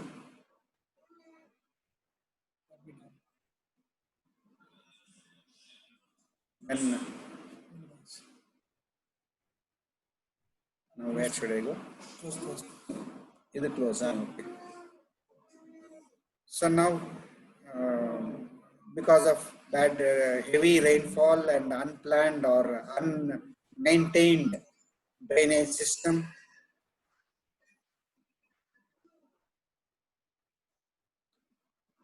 so this is only humorous, okay? Don't take it very seriously. But this is serious, okay? This is serious. See the extent of damage rain has caused. The entire structure has failed. So where is our drainage? Where is the drainage? How did so much water get into the road? And see, the manhole is here. You can imagine what is happening to the wastewater in that sewer. It's all over the place. How much health hazard it can be. And what about the driver of that vehicle? What was his fate? If some vehicle was beside that at that time, like this two-wheeler, if it was here, then what would have happened? We don't have any, you can say, value for our lives or others' lives. This is very pathetic. Things should change. So there are a lot of challenges. As I said, we have come a long way, no doubt. Correct? We have come a long way. We have got good infrastructure. But still, a lot of things are to be done. Correct? Still, a lot of things are to be done. So you can go through the challenges, read them, and in your free time, whenever you feel like. So just new materials, available resources, long-lasting payments, new technologies, recycling, green highways. Yes, this is the most important thing, highway drainage. And within the city areas, how to manage our pavements and how to manage our entire assets. See, these are all assets. That means or asti madri idella. Public, it belongs to everyone. We have to maintain them properly. Then continuously we have to see for new materials, better performance, and optimize. That means minimize. Minimize means not kanjathananilla. Correct. Evla venumo avla spend pannu. So civil engineers scope illa அப்படின்னு சில பேர் சொல்லுவாங்க. இங்கே பாருங்க, planning, design, construction, maintenance, new materials, road assets, safety auditors. That's a great thing. Very less safety auditors are there in our country. So there are courses which you can undergo after your BE, and you will become a certified safety auditors. They are in demand. Okay, so you cannot say I want to work just beside my home. எங்க ஊர்லயே எனக்கு வேலை வேணும்னு சொல்ல முடியாது. வேலை எங்க இருக்கோ நீங்க அங்க போகணும். வேலை நிறைய இருக்கு. ஓகே, நிறைய வாய்ப்புகள் இருக்கு. நீங்க அதை தேடிட்டு போகணும். அது உங்களை தேடிட்டு வராது. That means it won't come to your doorstep. You have to go where you are in demand. Okay, so with this we come to the transportation highway engineering overview is over. Sir, I am giving a webinar, sir. I'll call you after half an hour. So, இது வரைக்கும் நாம highways பத்தியே பேசிட்டு இருந்தோம். ஏன்னா அதுதான் 6th semester students இருக்கு sir அப்படின்னு யாஸ்மின் அண்ட் சுகன்யா மேம் சொன்னாங்க. வேற மோட்ஸை பத்தி ஜஸ்ட் ஒரு 10 minutesல I will show you some slides, அவ்வளவுதான். ஸோ இங்க லிஸ்ட்டை பார்த்துக்கோங்க. Railways, waterways, airways, ropeways, conveyors, pipelines. இன்னொன்னு சேர்த்தலாமே இங்க latest hyperloop. Hyperloop கேள்விப்பட்டிருக்கீங்களா? நோட் பண்ணிக்கோங்க புக்ல. ஹைப்பர் லூப்னு என்ன கூகுள் பண்ணி மேடம்க்கு ஒரு ப்ரெசன்டேஷன் கொடுங்க. ஒரு 10 நிமிஷம் இல்லை ஒரு 15 நிமிஷம் இல்லை ஒரு 4 பேர் சேர்ந்துட்டு ஹைப்பர் லூப்னா என்ன, ஓகே, அதுக்கு அதனுடைய ஃபியூச்சர் எப்படி இருக்கு, இப்போ வரைக்கும் அதை பத்தி என்ன நடந்திருக்கு, அது மாதிரி சின்ன சின்ன டாபிக் எடுத்துக்கோங்க. so that it will create some interest in you. Okay,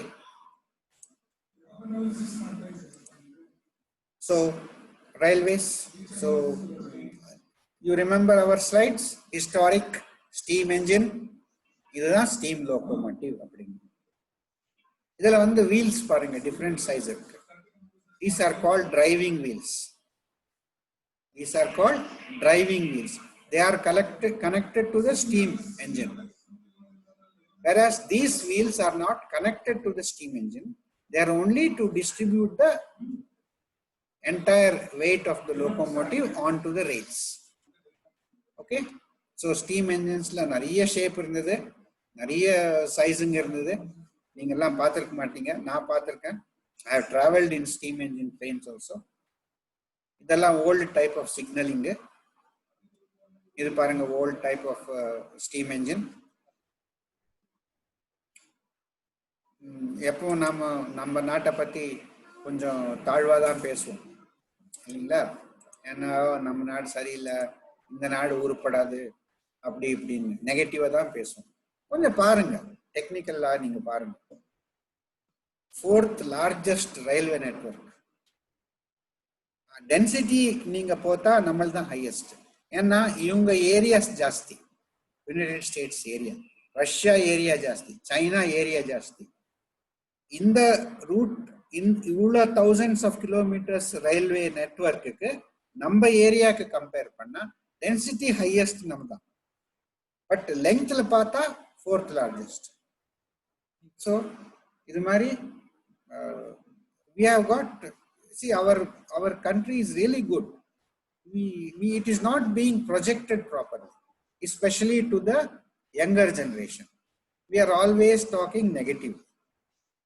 Okay, it is there from the time when I was young only, people used to say. So at least now, because of internet, because of Google, please realize that we are also a great nation. We also have a great future. Only thing, we have to change our attitude. Okay, we have to become good human beings, responsible citizens, responsible persons. Lot of ethics are required and responsibility. Main thing, will to work. We should not expect free things. That is very important. So these are all some sketches which will show about the railways. So you can see more than one locomotive may be used in situations. You can see the valley curve along railways. So down gradient followed by up gradient. Again there is a down gradient, you can see. So when there is more than one engine attached to a train, the additional engines are called pusher engines. So you can see this is a photograph of the railway wheel on the railway track. So this is a wheel assembly. This is what is used these days. Pre-stressed concrete sleepers, and this is what is called the pandrel clip. Okay, so older days, I mean previously, many other types of fixtures were there, like fish plate. This is also even there, and also it is there now in some locations, but most of it otherwise we have welded. Okay, so metal sleepers, hot sleepers. So these are some interesting pictures to show you. This is work in progress. So this is how it will be earlier. Then later on, after connecting, it will become like this. And after usage, it will look like this. Buckling. So by temperature, extreme temperature conditions can result in distortions like this. That means construction joints. And excessive rainfall, not taking proper care of drainage, or unprecedented rainfall. Washout, total. Many times we will see this in the newspaper, etc., etc.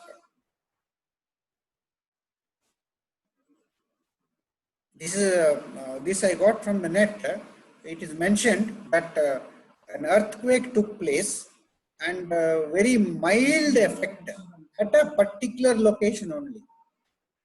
You can see how it has distorted the railway. You see the aggregate, that is, this is called the ballast. You can see how the ballast has been pushed out. Similarly, you can see how the ballast has been pushed out. It has become such a, difficult shape.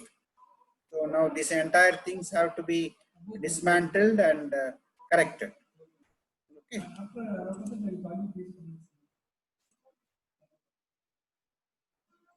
So the same location from the other side, the picture. So these are turnouts.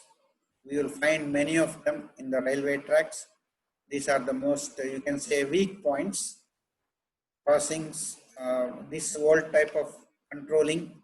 There used to be a cabin at each station at the outskirts, about 1 or half a kilometer from the station. There used to be 2 cabins. So from there, the signals will be set. Those type of signals were like this.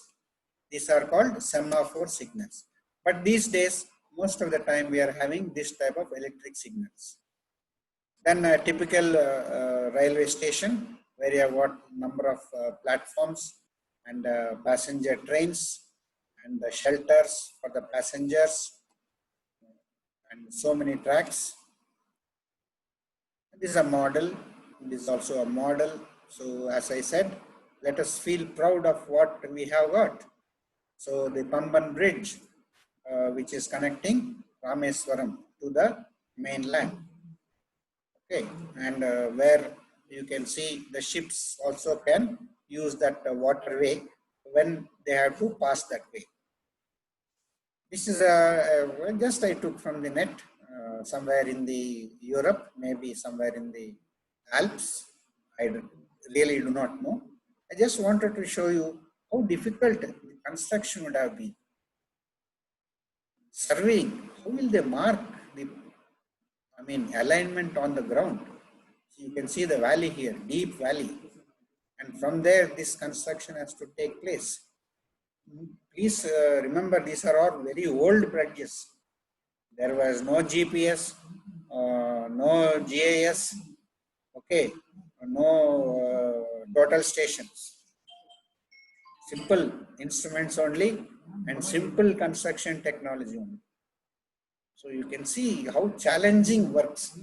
So we should really feel proud that we are in this profession, civil engineering. So you can see here, there's a tunnel here. As soon as this bridge ends, there's a tunnel. The train is going to get into it, or it has to come out from that. So the same bridge from a different angle and in a different temperature, winter. And so another view from the bottom. So this is the tunnel from where the bridge train is coming out, and immediately there's a bridge or a viaduct, what it is called. And you please Google this and see Chennai Railway Bridge, where it is being constructed and what are the features. You can view this itself as a seminar.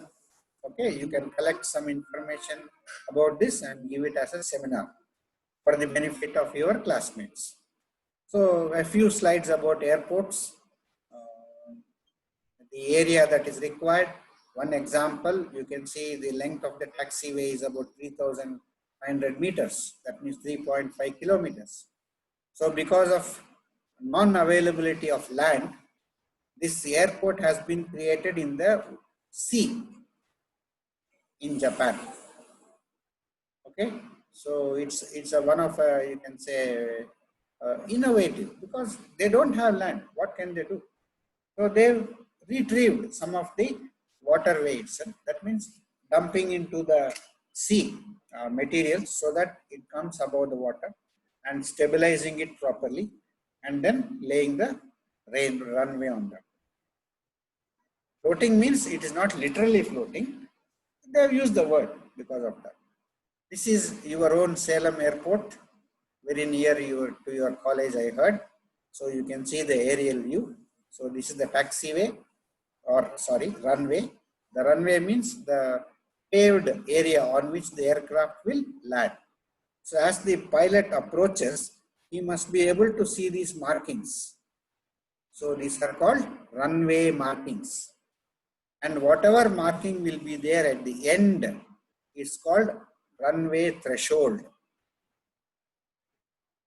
Okay, runway threshold. And you can see there is a parallel taxiway. And you can see here there are hangars. Hangars means where the repair and maintenance of the aircraft is taken care of. Okay, so large size of aircraft, smaller size of aircraft. Okay, and this number indicates the bearing of the center line to the nearest 10 degrees. So that means this is actually having bearing of 310 degrees. Left means left runway, L means R means right. So if there are two runways, one will be called left, one will be called right, as in the direction of approach. So these are all, maybe some of you will be studying this subject next semester in your 7th semester. So this is the photo of Heathrow Airport, London. So there is one runway here, there is another runway here. So parallel runways separated by a distance, and this entire area is airport terminal. Okay, so where there will be place for the people to wait, get into the aircraft, and all the facilities required at an airport. So this is an example of our Mumbai airport intersecting runways. Okay, they are both not parallel. So runway will be constructed in the direction of the prevailing winds. So if the wind is coming from different directions during different times of the year, which direction will you construct? So that is one topic in your airport engineering. I don't want to go into the details of that. Just I thought I'll share some pictures to create some inquisitiveness or interest in you. So this is Mumbai runways, intersecting runways. And this is the terminal area. You can see the aircraft are waiting here to pick up the passengers, or people who have got down and then people have to get in. So etc. etc. This is the outside car parking area, etc. So I heard that in the next semester there is railways, harbors and airports, docks and harbors. So this one sketch is enough for you to understand all the terminology in harbors. So dry dock, fishing port, floating crane, docks, airports. So if you come around the edge of the water, you will come everything. So different places for different purposes. Okay, these are going to bring oil, crude oil. Okay, this place is for passengers to get down. People who come in the what you call luxury liners. Okay, and if some people have to enter the city, then there should be a customs house. That means immigration formalities, etc. And you can see there is ferry service also for people who want to come from here to go there. So ferry service. So as I was mentioning, this may be a day-to-day, everyday affair for some people. People who are working here, and living somewhere here, they just use this ferry service, get down here, and from there walk to their workplace. So this is what is called a breakwater, so that it will enclose this water area so that waves will not cause too much disturbance here. So we must have a protected expanse of water which will be relatively undisturbed. So that is what is called a harbor, a place where ships can take refuge, get some service. We are almost at the end. So I think many of you will be knowing which city this is. If you don't know, please find it out. I just wanted you to see how much coastline is here. You can see. That means the edge of the water. This is land, this is water. So you can see coastline, how much is here in one city only, in one harbor only. So different areas are used for different sizes of boats. Okay, this is used for different size of boat. This is used for different size of boats. Okay, here there will be different size of boats. So at different places, different types of loading, unloading will take place. Materials. Okay, this is the another view of the same location. I think many of you will be knowing. Otherwise, write down in your notebook and check whether you have guessed it correctly. Now, the last slide.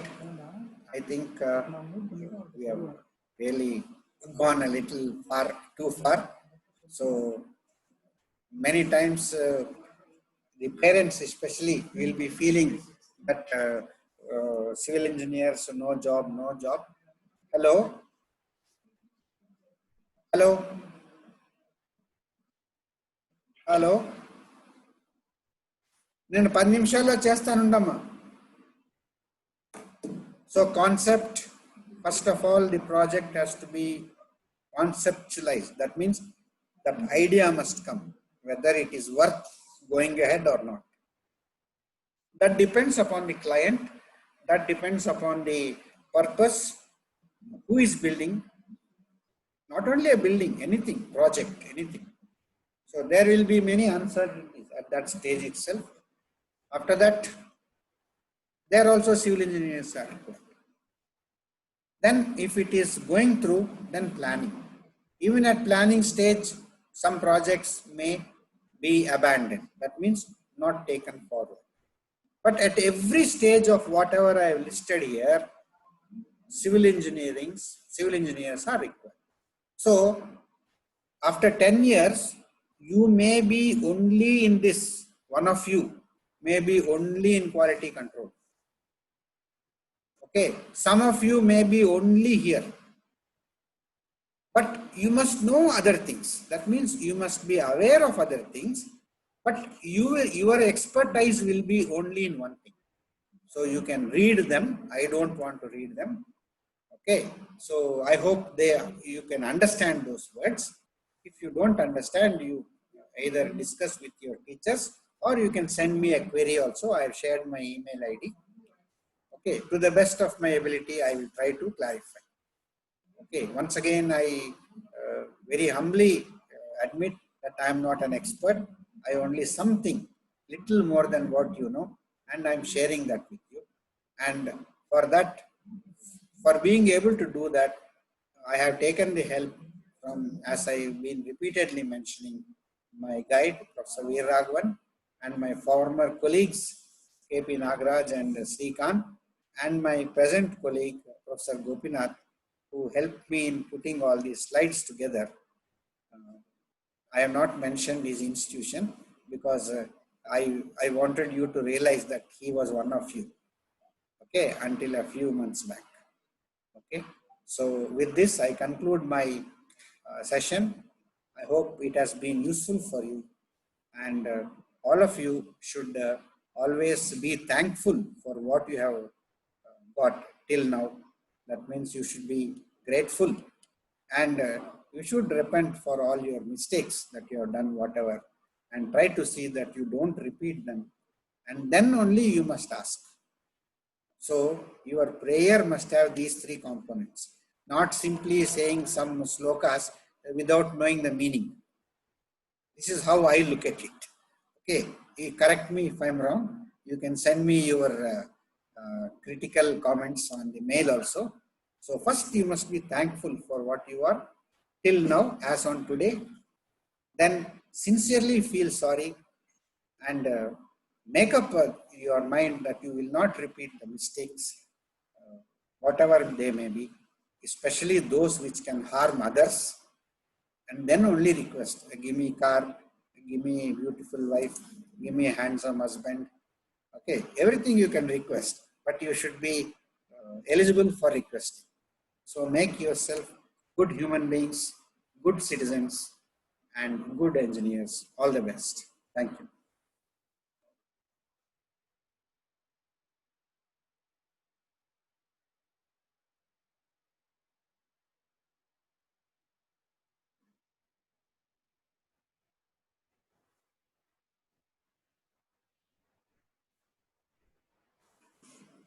$11.20 to $150, sir. 12:20, 1:20, 2.5 hours, sir.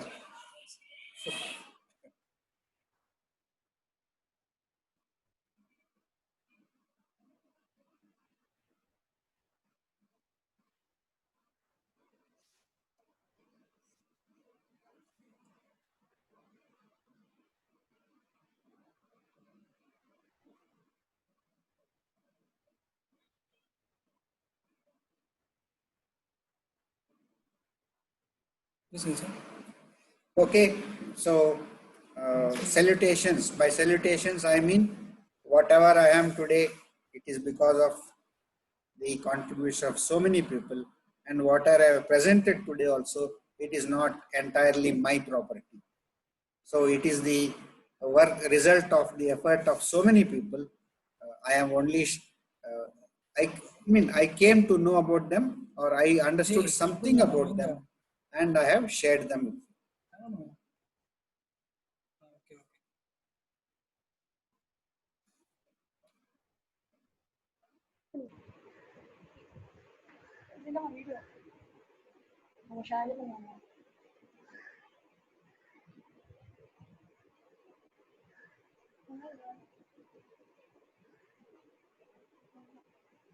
No, Tamil sometimes you go so.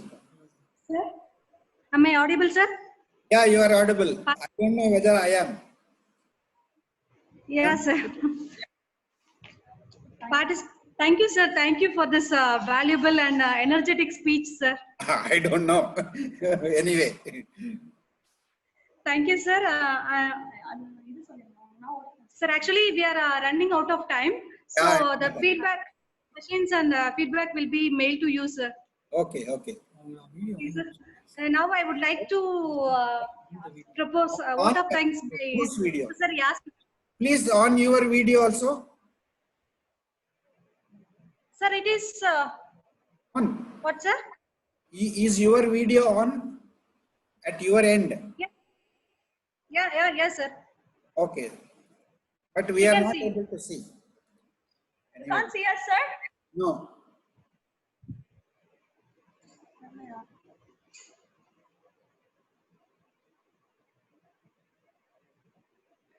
Sir? Yeah. Can you No. able to No. see, Yeah, sir? yeah, correct. Yes, yes. Both of you are in the same, whatever you call, Yeah. same location. Okay, fine. Okay. Now Yeah. I request Professor Yasmin to propose a vote of thanks. Okay. Thank you so much, sir. Okay. Okay, sir, let me propose my vote of thanks. By remembering and thanking the Almighty God, I would like to propose my vote of thanks. I feel privileged and extend my warm thanks to Professor MPS sir, who delivered energized, enlightened, and empowered speech about the transportation engineering and the future scope for the budding civil engineers. feel very blessed and very happy, and you're very such a humble person and down to earth, very close to my heart. Such a well-wisher of mine, sir. And personally, I would like to thank you. Thank you so much, sir. And then on behalf of the management and principal of DGCT and head of the department and faculty members of DGCT, I would like to extend my sincere thanks to you, sir, for accepting to deliver this wonderful speech for us in your busy schedule. Thank you so much, sir. Hope we'll connect in a future too also. Yes, And then I thank all the participants of DGCT as well as in DBIT for their active participation. And then for the participants, please do fill the feedback forms. Once you fill that feedback form, you will get the e-certificate in your registered email ID. Thank you, sir. Thank you so much. By this end, I will end up this session, sir. Okay. From my side, once again, thank you for arranging this so that I could share my thoughts for the Sure. many more people. Okay. Thank you, sir. Thank you so much. Thanks to DBIT, sir, for this wonderful session. Yeah. Thanks to DGCT also.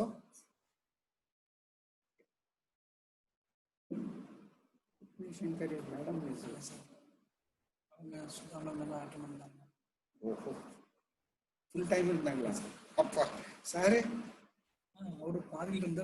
Okay.